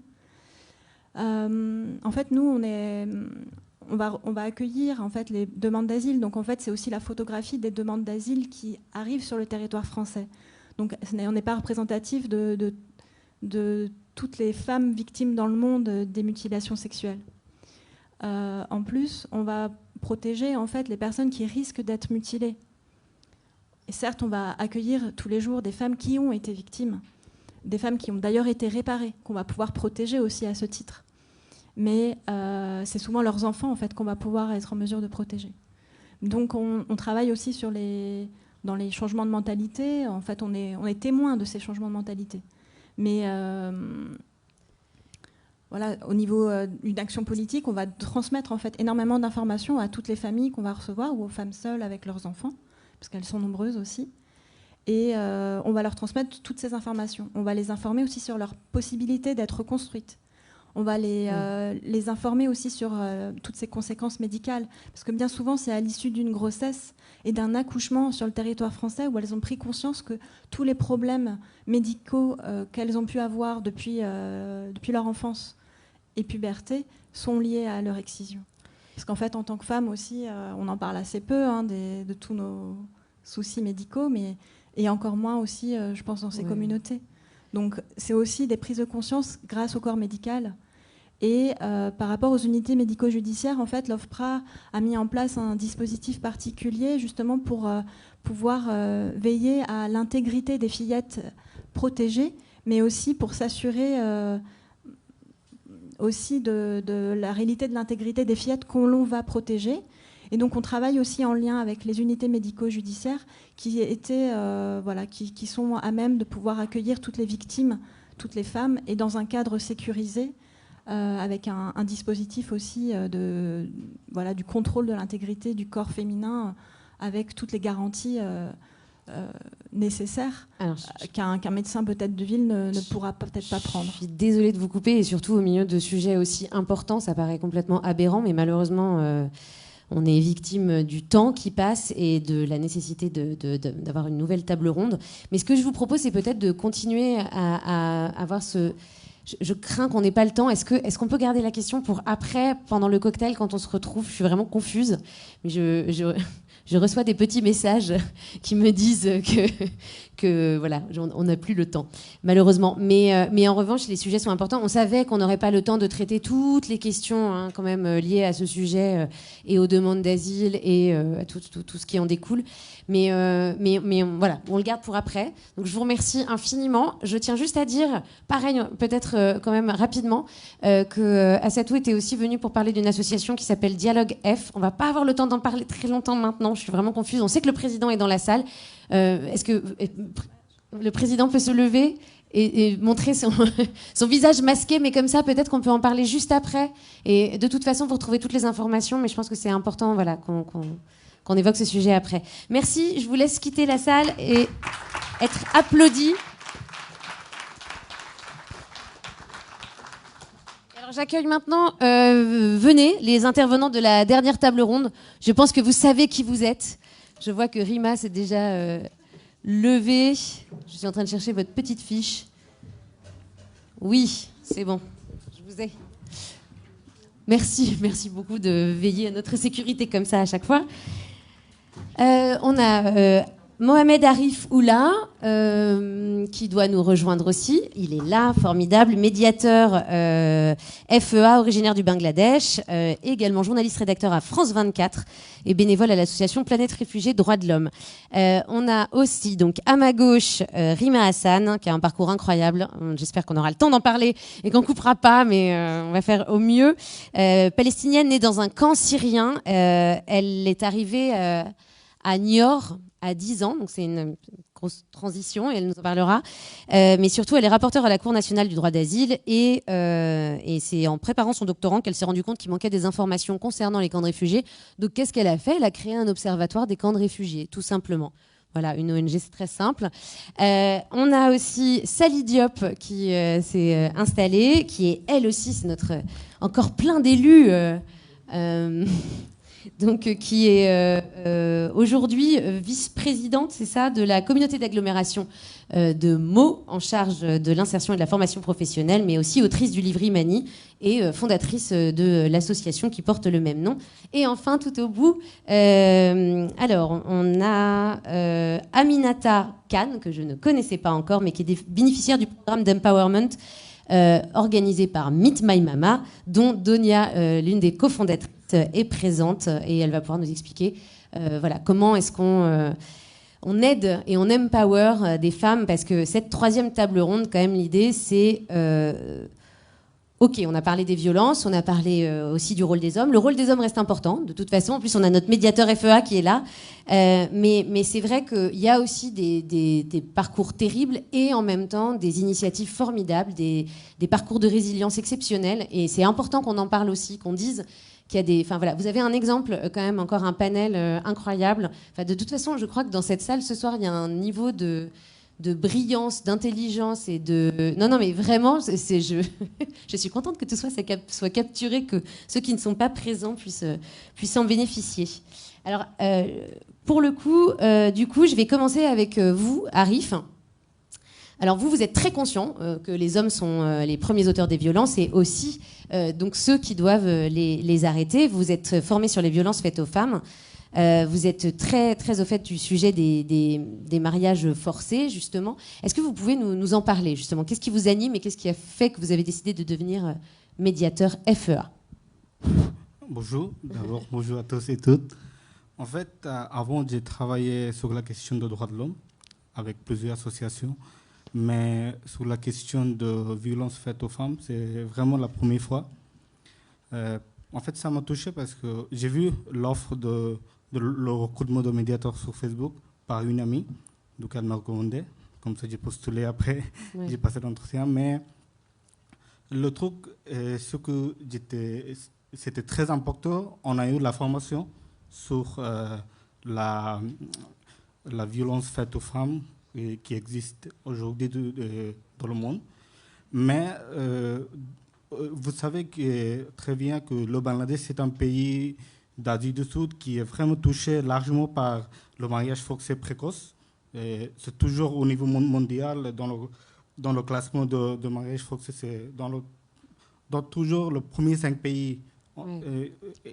Donc oui. Vous êtes particulièrement touché aussi à titre personnel. C'est ça. J'ai vu que depuis mon enfance, il y a une cousine, par exemple, qui a 19 ans, 20 ans, qui était première élève dans la classe au bac, mais elle avait un rêve pour entrer à l'université, pour faire des études supérieures. Mais dans une semaine, elle sait qu'elle va se marier avec quelqu'un, elle ne connaît pas du tout. Du coup. Et puis, dans 3-4 ans, elle a 3-4 enfants. Du coup, on a parlé beaucoup sur la question de vulnérabilité. Pour moi, le type de violence faite aux femmes qui existe au monde aujourd'hui, ça crée vraiment la vulnérabilité. C'est pas quelque chose qui existe après la naissance d'une femme ou d'une fille. en fait, c'est créé par la société, par les hommes comme nous, par père, frère, ou tout le monde. Oui, du coup, pour moi, c'est le projet de FOA, ça c'est quelque chose formidable, parce que si les hommes ils agissent contre ce genre de problème, du coup, pour résoudre ou trouver une solution, c'est plus mieux. C'est très facile et efficace. Donc la vulnérabilité, elle n'est pas intrinsèque, elle arrive parce que la société la laisse arriver. Donc vous, en tant qu'homme, vous vous engagez pour lutter contre et éviter. Merci beaucoup. Alors du coup, je me tourne, on va brièvement, mais vers l'expérience Meet My Mama. Alors Meet My Mama, vous avez un micro pour deux, c'est le micro sans fil. S'il n'est pas vert, il faut l'allumer juste en dessous, je vous montrerai. Meet My Mama, c'est quoi? L'idée, c'est de empower et d'aider des femmes qui sont en situation précaire à reprendre leur vie en main et à devenir autonomes par l'entrepreneuriat avec une formation qui leur permet de devenir chef traiteur. J'ai l'air de parler super bien du sujet, c'est parce que j'ai découvert il n'y a pas très longtemps à l'occasion d'une table ronde que je modérais et Donia nous a expliqué ça très bien. Dans ces parcours-là, vous avez un programme spécifique qui s'appelle Empower My Mama. Et du coup, Donia, est-ce que tu peux nous en parler un petit peu? Alors oui, mais tu as très bien résumé l'idée principale de Meet My Mama. Alors donc, comme tu l'as dit, aujourd'hui, Meet My Mama, c'est une entreprise sociale qui existe depuis bientôt 4 ans et demi et qui a pour mission de révéler les talents culinaires des femmes qui viennent des 4 coins du monde. Je pense que je ne suis pas la seule ici, mais un peu partout dans la salle, quelqu'un connaît une femme qui cuisine merveilleusement bien, mais qui ne sait pas qu'elle a un véritable talent pour la cuisine. Et nous, ces femmes-là, avec Loumnia Youssef, on a grandi avec elles. Et en fait, toute notre enfance et notre adolescence, et ensuite, quand on a commencé à travailler, on s'est posé la question de pourquoi toutes les mamas qui étaient près de nous n'avaient pas forcément les outils pour être actrices de leur vie. Et on leur a posé la question tout simplement en leur demandant mais pourquoi vous ne vous lancez pas, puisqu'aujourd'hui vous cuisinez très bien et vous pourrez potentiellement en faire quelque chose. Et pour la grande majorité, c'est le manque de confiance en soi, le fait d'être une femme dans un monde d'hommes. Aujourd'hui, dans la cuisine, 90% des chefs sont des hommes. Donc quand on est une femme et qu'on a envie de se lancer, si on ne voit pas de rôle modèle qui nous ressemble, on ne va pas forcément le faire. Les difficultés économiques, les enfants, comment je fais pour garder mes enfants si j'ai envie de retravailler. Bref, beaucoup de freins qui les empêchaient de se lancer. Et nous, on s'est dit qu'on allait créer quelque chose. On ne savait pas encore quoi. Mais une structure qui allait leur donner le pouvoir de réaliser leurs rêves. On voulait aller encore plus loin que de l'insertion, puisqu'on a vraiment à cœur qu'elles soient à la fin indépendantes, autonomes, et qu'elles aient vraiment tous les outils pour pouvoir le faire par elles-mêmes. Et le programme d'Empowerment, comme tu le dis, il est là pour d'abord les inspirer, créer de nouveaux rôles modèles, créer des déclics dans leur tête pour qu'elles puissent se dire oui, aujourd'hui, si je veux me lancer, si je veux devenir la femme que j'ai envie d'être, je peux le faire. Et ensuite, la formation, avec la Mama Academy, qui est un peu une nouvelle école, une école nouvelle génération, qui va être là pour les former à devenir chef, traiteur, entrepreneur, puisqu'aujourd'hui on estime que quand on se lance dans la cuisine, on fait plusieurs métiers en même temps. Mais c'est surtout une école qui est faite pour, mais par les mamas, puisqu'aujourd'hui les mamas intègrent le comité de formation et deviennent formatrices. Et surtout, on les accompagne tout au long de la formation à se redécouvrir et à faire un vrai travail d'introspection pour connaître sa raison d'être et pour savoir pourquoi aujourd'hui elle a envie de se lancer et elle a envie d'être actrice de sa vie. Et justement, du coup, tu es venue avec une mama. Exactement. Et à la fin, donc, elles deviennent chef, traiteur, entrepreneur. Et aujourd'hui, vous avez Mama Aminata, qui est l'une de nos premières mamas. Donc, elle remonte à 2017. Donc, c'est pas moi qui vais beaucoup parler ce soir, mais c'est plutôt Aminata. Et d'ailleurs, je vous l'encourage à l'applaudir, puisque c'est l'une des premières fois où elle va prendre la parole. Oui.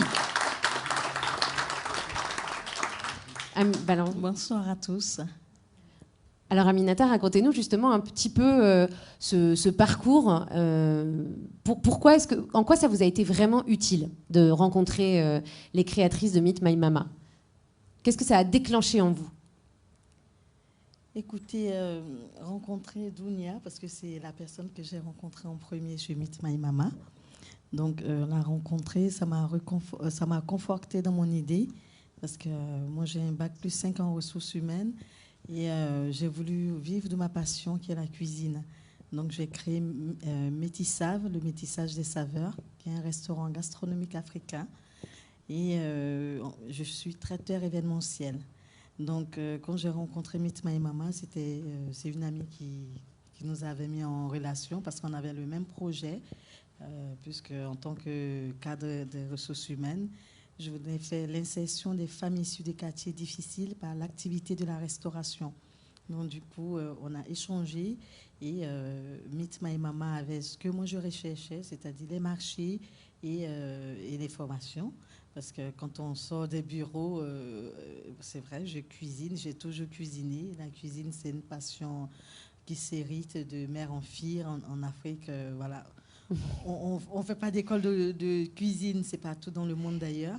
Donc du coup, moi j'avais le savoir-faire. Et par contre... Est-ce qu'il vous manquait le rôle modèle ? Le rôle modèle et surtout le parcours professionnalisant que Meet My Mama m'a offert parce que... C'est vrai, je sais cuisiner, j'ai un restaurant, mais ça ne suffit pas. J'ai fait beaucoup de formations avec Meet My Mama, donc avec un parcours intelligent aussi, parce que ce dont mon besoin, c'était me professionnaliser. Faire des cours de design culinaire, voir des chefs inspirants. Donc, Meet My Mama m'a offert sur un plateau d'or, je ne dirais pas en argent, mais d'or carrément. Et ça m'a permis de servir de grandes tables du président François Hollande au ministère, aux différents ministères. Vraiment, c'est un monde de rêve. Voilà. Donc, vous êtes maintenant vous-même un rôle modèle, quoi, grâce à cette expérience. Tout à fait, tout à fait. Aujourd'hui, je suis une maman référente chez Meet My Mama. Donc, on échange beaucoup avec les femmes qui intègrent la plateforme et avec les fondateurs aussi, Dounia, Youssef et Loubna, qui nous écoutent beaucoup parce que c'est un esprit de famille chez Meet My Mama. Donc, c'est un plaisir d'avoir un nouveau membre de famille, nouveau membre dans la famille, pardon. Oui. Et aussi présenter nos valeurs, les valeurs de Meet My Mama qu'on présente. Et il faut que les gens soient en adéquation avec ces valeurs. Nos valeurs, notre vision et notre mission aussi. Voilà, parce que c'est très important. Merci beaucoup d'avoir pu nous expliquer. Pareil, plus en détail pour Meet My Mama, ça sera peut-être un peu plus au moment du cocktail. Mais merci en tout cas d'être ce rôle modèle. Et à côté de vous, vous avez Sally Diop qui est aussi un sacré rôle modèle. Et on en a beaucoup parlé aussi un peu précédemment quand on préparait, qui avait besoin, elle aussi, de rôle modèle. Et ça explique son chemin. Donc vous avez été élevée à Meaux, dans une certaine insouciance, jusqu'à votre adolescence où vous échappez à un mariage forcé. Et c'est à ce moment-là que vous découvrez d'ailleurs que vous aviez été excisée bébé. Donc c'est quelque chose qu'on peut découvrir très tard. Donc là a démarré un long parcours de reconstruction que vous racontez dans votre livre Imani, qui est sorti l'an dernier. Et Imani, c'est aussi le nom de l'association que vous avez créée et avec une plateforme dont on va parler. Quel est l'objectif de cette association Imani, justement, pour qu'on revienne à l'essence ? Tout simplement, bonjour à toutes et à tous. L'objectif d'Imani, c'est vraiment d'une part, lutter contre toutes les formes de violences faites aux femmes. Deuxièmement, d'améliorer le leadership au féminin. Et enfin, promouvoir les droits des femmes. On agit vraiment sur ces trois onglets-là.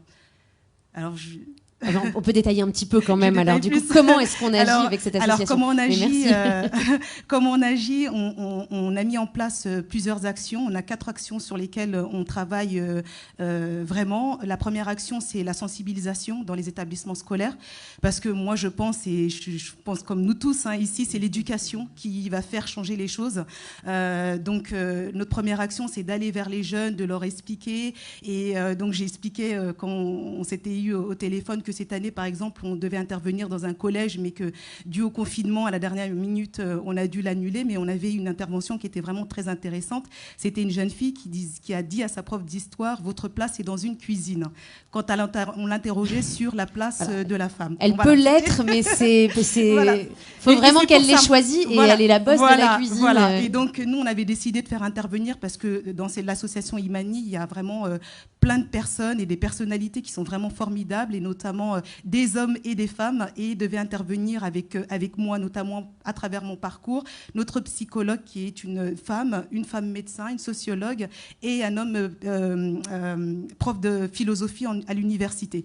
Donc voilà, c'était toutes les personnalités qui devaient être là pour expliquer comment, pourquoi, et à l'échelle d'un adolescent de 14 ans, pourquoi il est important de dire que notre place, elle est là où notre rêve nous porte, peu importe que ce soit dans une cuisine ou ailleurs, et elle peut être partout où nos rêves nous portent, et dans la cuisine et ailleurs en même temps. Voilà, ça c'est le premier onglet sur lequel on intervient. Le deuxième onglet, c'est une plateforme, parce que je pense que le digital, c'est très très important, surtout aujourd'hui, où tout se passe sur Internet. Donc on a travaillé sur le cahier des charges d'une plateforme qui va s'articuler autour de 4 pôles. Il y aura un pôle information, où il y aura tous les numéros d'urgence et toutes les informations utiles. Il y aura un pôle inspiration, où il y a des vidéos de femmes inspirantes, des vidéos très courtes, parce que je pense que tout ce qui est rôle modèle, exemplarité, c'est ce qui motive et qui est moteur pour les jeunes. Ensuite, il y a un pôle empowerment qui sera un pôle autour de tout ce qui est solidarité. On va créer des communautés entre les femmes, les hommes, pour pouvoir justement s'entraider et créer du lien et faire en sorte de pouvoir avancer et s'émanciper tous ensemble.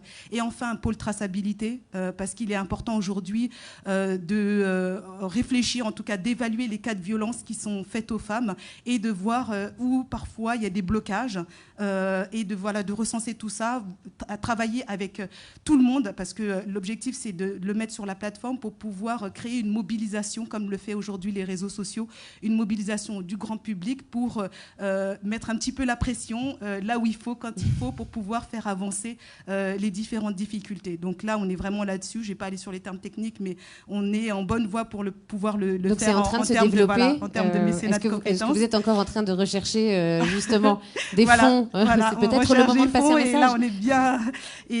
Et surtout, on va peut-être pouvoir le développer en mécénat de compétences. Donc, c'est ce qui est vraiment hyper intéressant et enrichissant. On développe avec différents partenaires et différentes associations. Ensuite, le troisième onglet, c'est une série. Justement, on parlait de rôle modèle. Donc, c'est cette série de 100 femmes aspirantes. On cherche, et on viendra certainement vous voir, on cherche et on met en place des vidéos avec toutes les femmes, tous les rôles modèles, parce qu'on pense qu'il est important d'avoir des représentations et de pouvoir s'identifier, que toutes les femmes, toutes les jeunes filles puissent s'identifier à quelqu'un et se dire que c'est possible. Parce que quand on voit que quelqu'un l'a déjà fait avant, justement, ça casse tout de suite le plafond de verre qu'il peut y avoir.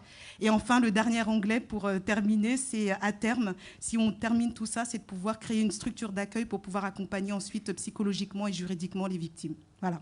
Mais ça, c'est vraiment à long terme. Ouais, là-dessus, on est là-dessus. C'est un très beau programme. Si vous avez envie d'y participer, mais vous insistiez beaucoup sur l'aspect rôle modèle, justement, avoir des personnes auxquelles on peut s'identifier. Et alors là, je pense qu'on en a une. Peut-être que vous ne vous attendiez pas, Rima, à ce qu'on parle de ça. Mais non, tout à l'heure, on le disait, Rima, elle a un parcours très émouvant, quand même, qui est complètement dingue.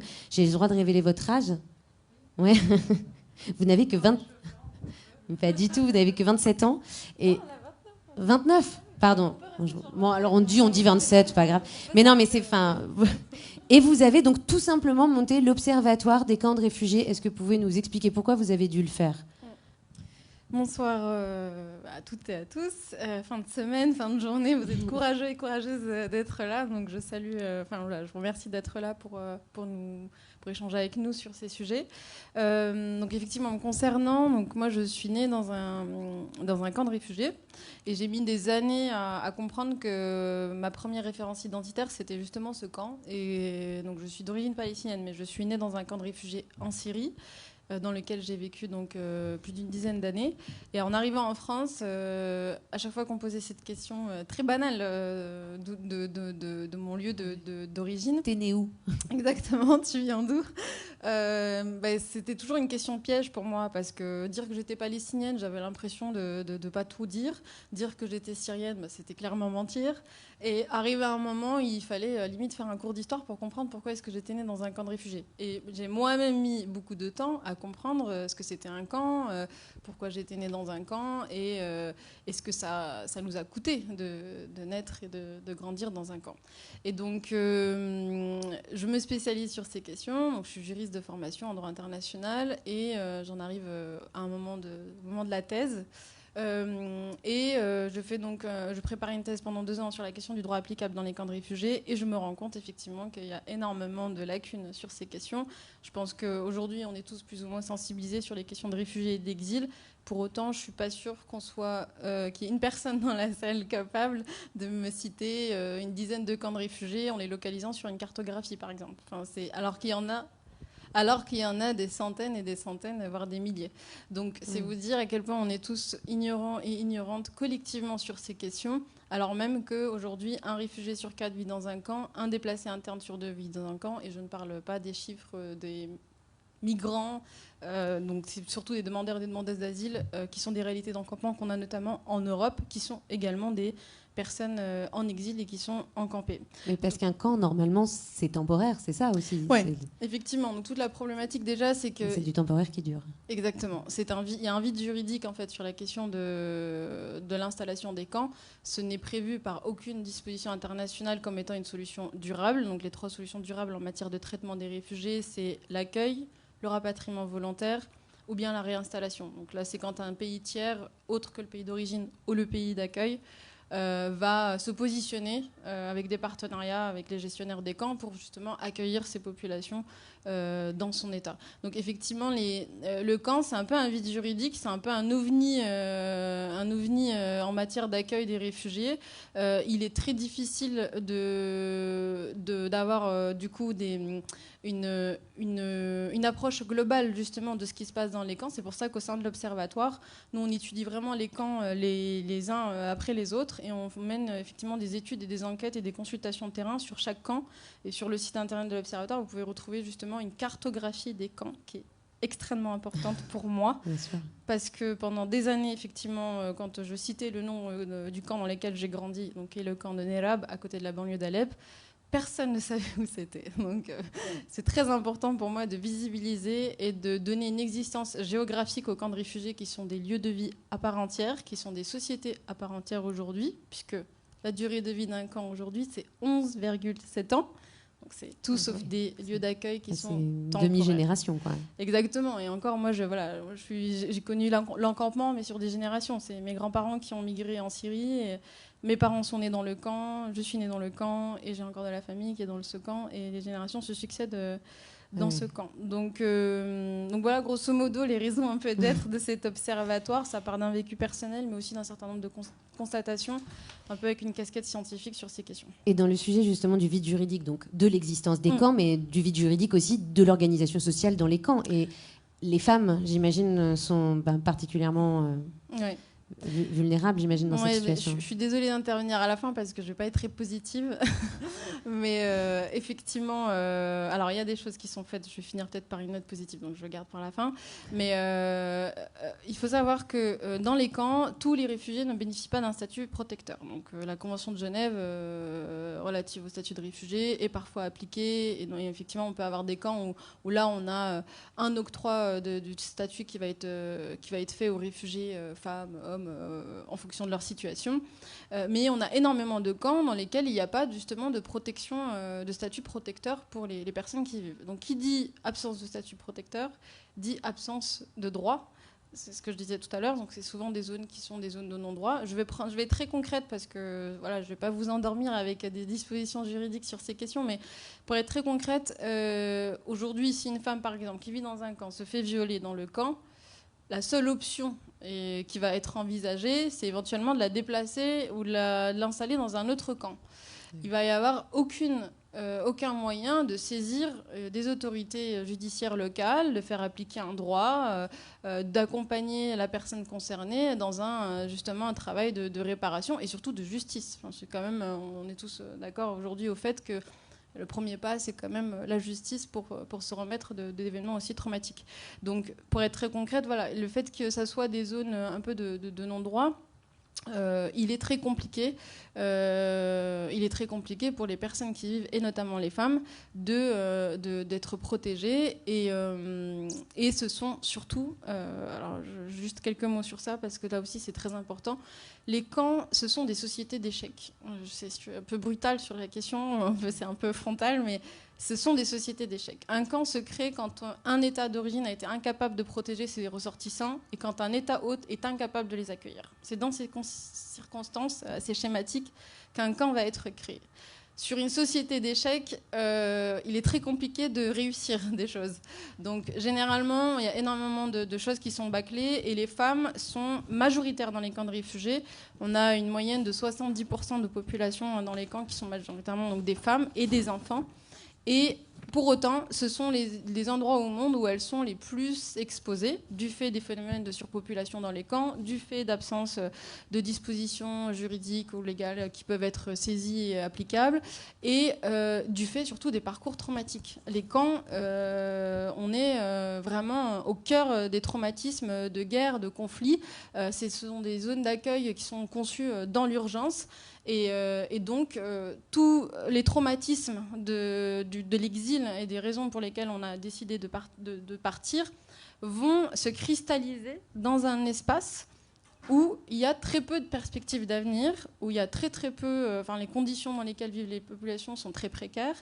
Et donc, on va avoir ce qu'on a dans les sociétés qui souffrent, beaucoup d'addictions, beaucoup de violences sexuelles, beaucoup de violences domestiques, beaucoup d'addictions à la drogue, comme je le disais, et un climat de violence qui est vraiment... qui est automatiquement, quasi automatiquement répertorié du coup, sur les populations qui sont vulnérables, donc les femmes et les enfants. Je finis sur une note positive. J'allais demander peut-être, mais non, mais après c'est aussi important. Enfin, je veux dire, la vie, c'est évidemment pas que des bouquets de fleurs, donc bien sûr, mais oui, peut-être. Allez, juste 2 mots sur les notes positives. Donc, il y a donc au sein de l'Observatoire, on travaille beaucoup aussi à rechercher ou à recenser les bonnes pratiques. Il y en a. On est très critique moi à l'égard des gestionnaires et des administrateurs des camps, mais pour autant, on regarde aussi les bonnes pratiques parce que l'idée, c'est quand même en étant trop utopiste, on passe à côté des réalités. Donc le camp, même si on voudrait vivre dans un monde sans camp, il faut quand même intégrer que le camp reste une caractéristique de l'exil. Ça reste une caractéristique de l'exil. Il y a des standards internationaux auxquels les camps auxquels les camps doivent se soumettre d'une certaine manière. Et en fait, il y a effectivement un certain nombre de camps où on a pu recenser des bonnes pratiques. Donc les bonnes pratiques, ça va être effectivement des programmes de sensibilisation qui vont être financés par des États visant à sensibiliser les populations sur justement les violences faites aux femmes. Donc là, ce qui est très intéressant, c'est qu'il y a beaucoup justement la question de médiation, puisqu'on fait face quand même à des communautés qui ont leur propre culture, leur propre religion. On ne peut pas arriver avec nos gros sabots d'occidentaux et dire ça c'est bien, ça c'est pas bien. Il faut vraiment faire beaucoup de pédagogie et donc il y a des programmes de sensibilisation qui intègrent beaucoup cette logique de médiation justement avec les populations pour les sensibiliser sur leurs droits et les violences auxquelles elles peuvent être, en tout cas les femmes auxquelles elles peuvent être soumises. Il y a également... Donc ça, c'est des programmes de sensibilisation. Il y avait des programmes d'autonomisation. Donc là, ce sont des programmes qui visent à financer des projets qui sont portés par des femmes pour qu'elles, effectivement, acquièrent une certaine autonomie dans le camp. Effectivement, quand on est dans un camp, généralement, on n'a pas accès.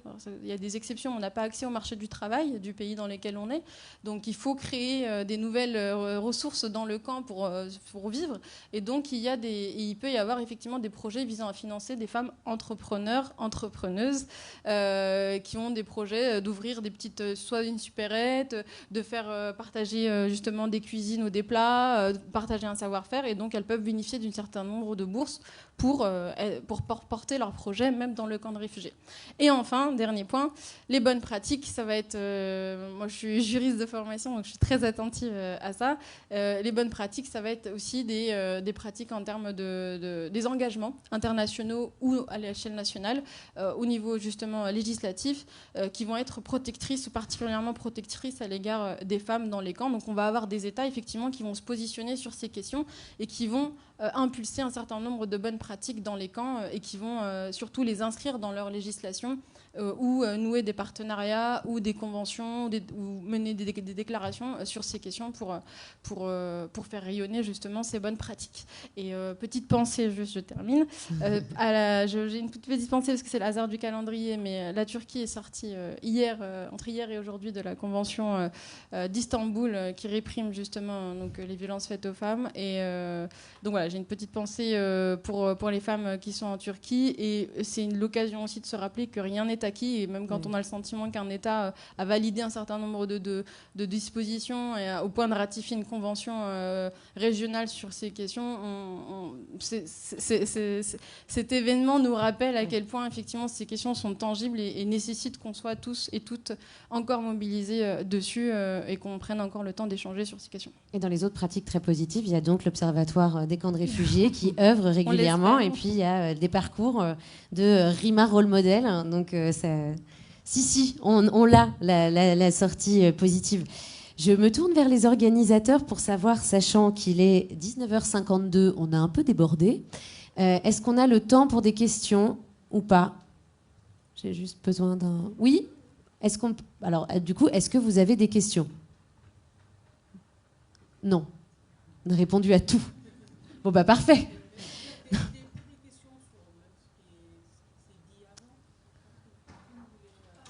Ouais, peut-être une question, une intervention. D'accord.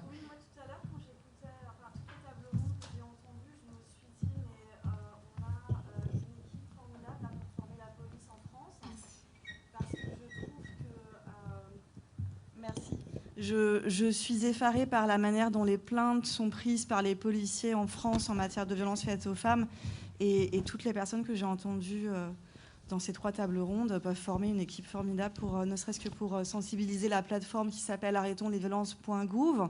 C'est un chat derrière lequel il y a des policiers et des gendarmes qui sont complètement à la ramasse sur la question des mariages forcés, par exemple. Parce que je travaille dans une association dont c'est le cœur de métier. Ils sont dans le relativisme culturel, et ça leur ferait du bien d'avoir des hommes et des femmes qui leur disent la loi, tout simplement, parce qu'en fait, vous ne faites qu'appliquer la loi, et elle n'est pas forcément appliquée par les forces de l'ordre. Et donc, parce qu'il n'y a pas de formation, hein, ils sont formés, mais pas assez. Ou pas par les bonnes personnes, du coup, peut-être aussi. Je sais pas, ou pas assez formés. Les bonnes personnes, elles sont dans cette salle ce soir, donc si elles ne le font pas, a priori... On est tellement bien ce soir, tous ensemble. Et je voulais... Deuxième chose, donc notre association vient de lancer une campagne pour la création, pour le vote par l'ONU, d'une journée internationale de lutte contre le mariage forcé. On s'est fixé l'échéance du 1er juillet 2022. Donc voilà, et on recherche des marraines, des ambassadrices pour venir porter à l'ONU cette journée internationale qui n'existe pas, parce que le mariage forcé est une violence qui est rendue complètement invisible dans le monde, parce qu'elle est noyée dans l'ensemble des violences. Donc bienvenue dans ce projet. Si vous souhaitez nous rejoindre, vous allez regarder sur Google Stop Mariage Force. YouTube, on a une chaîne YouTube qui s'appelle Stop Mariage Force. Voilà. Ok, bah, le message est passé. Voilà. Je crois que Sally va répondre. Vous avez le micro. Je voulais juste apporter un éclairage par rapport à ce que vous dites. Comme l'a dit Adélaïde tout à l'heure, moi j'ai refusé un mariage forcé à l'âge de 15 ans. Il faut savoir que la plupart des mariages forcés sont des mariages arrangés et pas civils. Donc il est très difficile d'agir, et je parle sur le contrôle parce que moi je n'ai pas de formation juriste, mais il est très difficile d'agir sur quelque chose où on ne peut pas porter de texte de loi, où juridiquement on ne peut pas incriminer les personnes. Et je pense que ça commence déjà par là. D'où justement nous, notre réflexion au niveau de la plateforme, cette lutte est aussi de dire, voilà, le blocage quelque part à un moment donné, c'est de dire ici il faut œuvrer peut-être à faire changer la loi pour que l'on puisse faire en sorte d'arrêter ou en tout cas de diminuer la pratique. C'est ce qui a été fait avec l'excision. À partir du moment où je pense la loi a été votée et que c'est devenu un crime, en tout cas nous dans nos communautés, moi je suis soninké, à l'époque, à partir du moment où le GAMS qui est là et qui m'a beaucoup aidé, alors du coup je les remercie, je les félicite.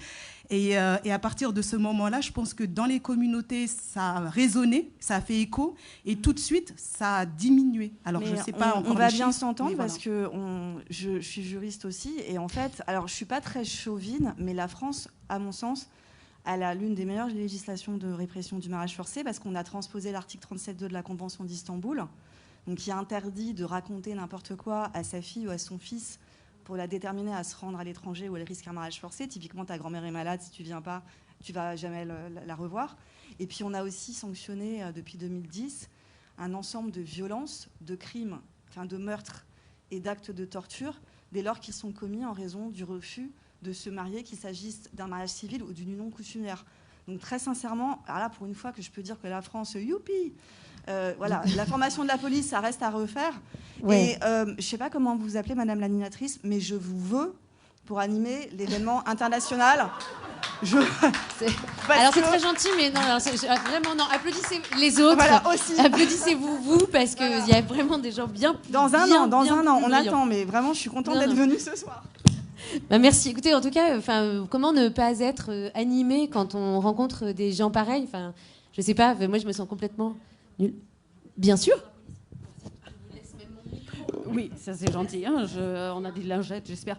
Oui, je voulais juste réagir rapidement concernant la police. En fait, tout à l'heure, j'ai parlé du réseau des Sauf dans le 19e. Exactement, voilà. Sauf dans le 19e. Mais c'est la seule collectivité territoriale, si j'ai bien retenu la leçon, qui a été labellisée par ONU Femmes. En fait, de toute façon, donc du coup, la police est notamment, généralement sous forme de la commissaire divisionnaire, donc la grande chef, accompagnée de son adjoint, de l'officier en charge de l'accueil du public et de la psychologue et de l'intervenante sociale du commissariat. Donc ça fait plusieurs années qu'ils viennent régulièrement à nos réunions du réseau d'aide aux victimes. Et en fait, du coup, la commissaire a mis en place une formation pour tous les nouveaux policiers qui sont nombreux dans le 19e parce que vous savez comment c'est, les jeunes, les bleus, on les met là où c'est le plus difficile, donc où il y a des choses à faire parce que voilà, après on est plus tranquille. Mais aussi des policiers qui sont là depuis un certain temps, régulièrement, il y a des formations sur l'accueil des femmes victimes de violences. Généralement, les plaintes sont prises non pas directement, mais sur rendez-vous. Avec des policiers ou policières volontaires de le faire. Et il y a un script avec des questions qu'il faut poser aux femmes pour que les policiers ne l'oublient pas. Et effectivement, il y a plusieurs associations qui nous ont dit vraiment maintenant, dans le 19e, c'est formidable, ça n'a pas toujours été. Mais quand on met un peu de volonté, y compris du côté de la police, il suffit de former les officiers, les policiers, policières. Et puis, c'est possible. Et sinon, vous le savez, on peut porter plainte là où on veut, c'est-à-dire même quand on n'habite pas dans le 19e, il suffit de venir ici. On va vous envoyer du monde. Voilà, il n'y a pas de souci. Hein. Non, mais c'est à ça que sert cet événement, c'est le droit de réponse. En revanche, maman, je suis vraiment désolée parce qu'on a un timing. Est-ce qu'on peut en reparler juste après ? Ça serait vraiment super. Parce que là, bon, déjà, c'est le moment de clôturer. Rima a dû partir, elle s'excuse, elle était hyper mal à l'aise, mais on devait finir beaucoup plus tôt. Donc merci de votre patience. Merci à vous tous. Merci à vous tous. J'espère qu'on se reverra bientôt avec plein de super synergies, puisque visiblement on va créer un commissariat de police, on va monter un cabinet d'avocats, enfin voilà. Alors, maintenant, il y a un moment un peu solennel qui va se produire, c'est la remise des diplômes aux médiateurs de FEA, dont les noms s'affichent, qui vont être présents, et c'est la présidente qui arrive avec les diplômes, qui va s'en charger. Et Madame la maire, qui maintenant on le savait déjà, mais là c'est inéluctable que vous êtes l'élu.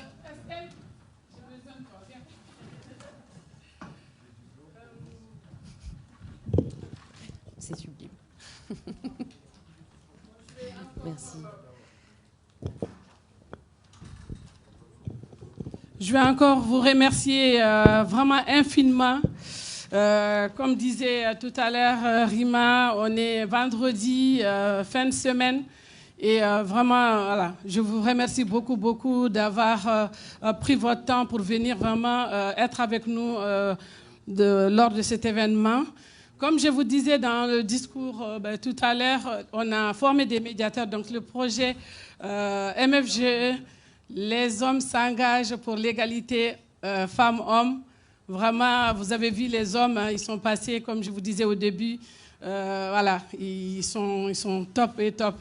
Donc du coup, ils ont mérité leur diplôme. On va leur offrir un diplôme à tous ces médiateurs qui ont travaillé auprès des communautés et qui ont pu vraiment les sensibiliser voilà, à toutes ces questions-là. Et je vais laisser l'honneur à la maire adjointe, Madame Andrea Fous, dont j'ai présenté tout à l'heure et qui nous soutient depuis le début. Comme j'ai dit, c'est un projet européen, c'est un projet au niveau de la Commission européenne et on a vraiment été soutenus parce qu'on ne peut pas comme ça déposer comme ça un projet européen sans avoir voilà, de l'expérience, sans être soutenu par une municipalité. Et grâce à Andrea, donc, notre projet a pu être accepté aussi. Et puis voilà, donc je lui donne l'honneur de pouvoir donner les diplômes aux médiateurs.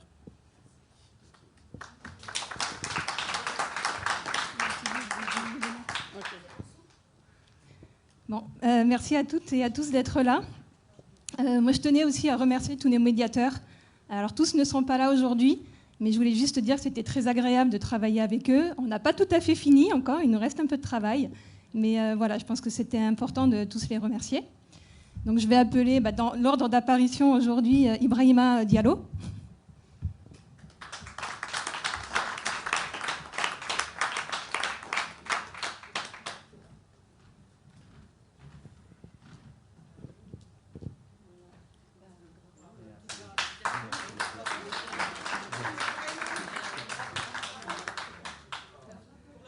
Covid oblige, on ne peut pas serrer la main, donc la photo. Ah, pour la photo. Oui. Comment? Posant avec le diplôme. Montre. Voilà, la photo. Viens, Estelle.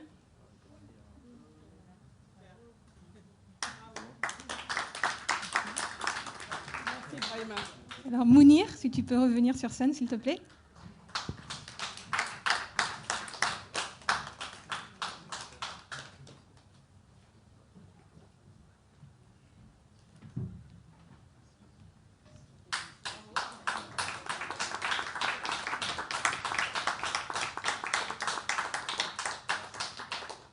Arif.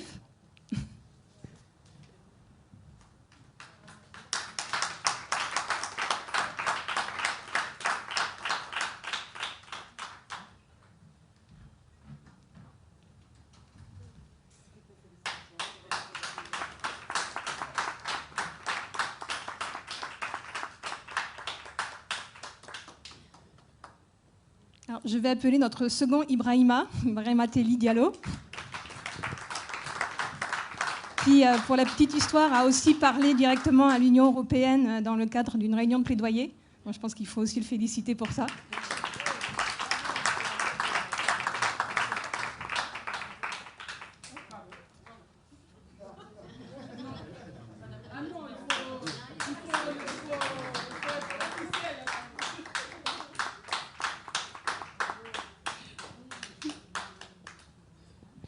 Adama, s'il te plaît.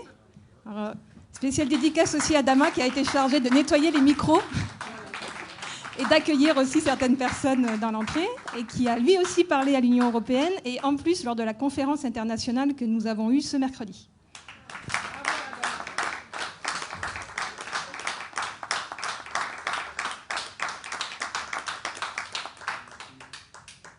Voilà. Adam, s'il te plaît. Qui a pu vous accueillir aussi et vous placer un petit peu dans la salle.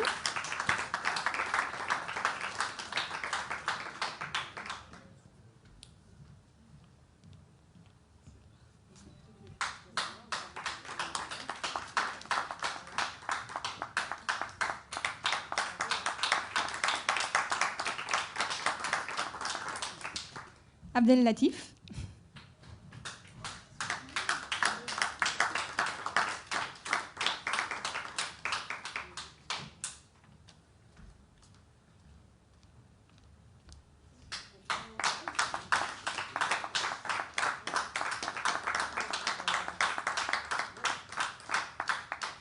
Et il nous en reste 3. Alors, je vais juste citer les noms parce qu'ils travaillaient aujourd'hui, donc ils n'ont pas pu venir. Ou alors, ils vont être... Ah si, Indy, pilote dans les temps, Indy.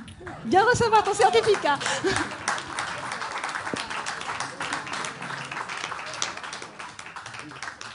C'est une entrée fracassante.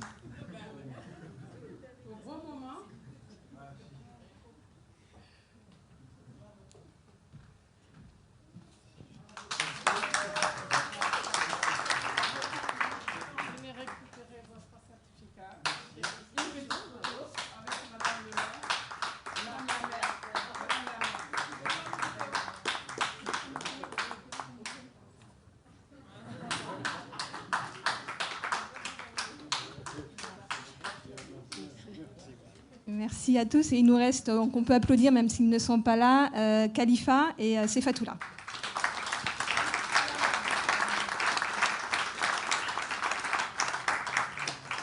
Je vais vous laisser la parole pour clôture, du coup. D'accord, c'est encore remercier toute la salle. Et puis vraiment, ce combat, c'est pas comme on a pu le dire pendant toute la soirée, c'est pas le combat des femmes, c'est pas le combat des hommes, c'est le combat de tous. C'est toute une société qui est en jeu. Donc, du coup, avec nos forces, on va pouvoir vraiment venir à bout de cette inégalité entre les femmes et les hommes. Et voilà. En tout cas, merci beaucoup. Et voilà. Merci. Et donc, si vous voulez bien, on a des petits rafraîchissements pour vous. Et voilà, merci beaucoup.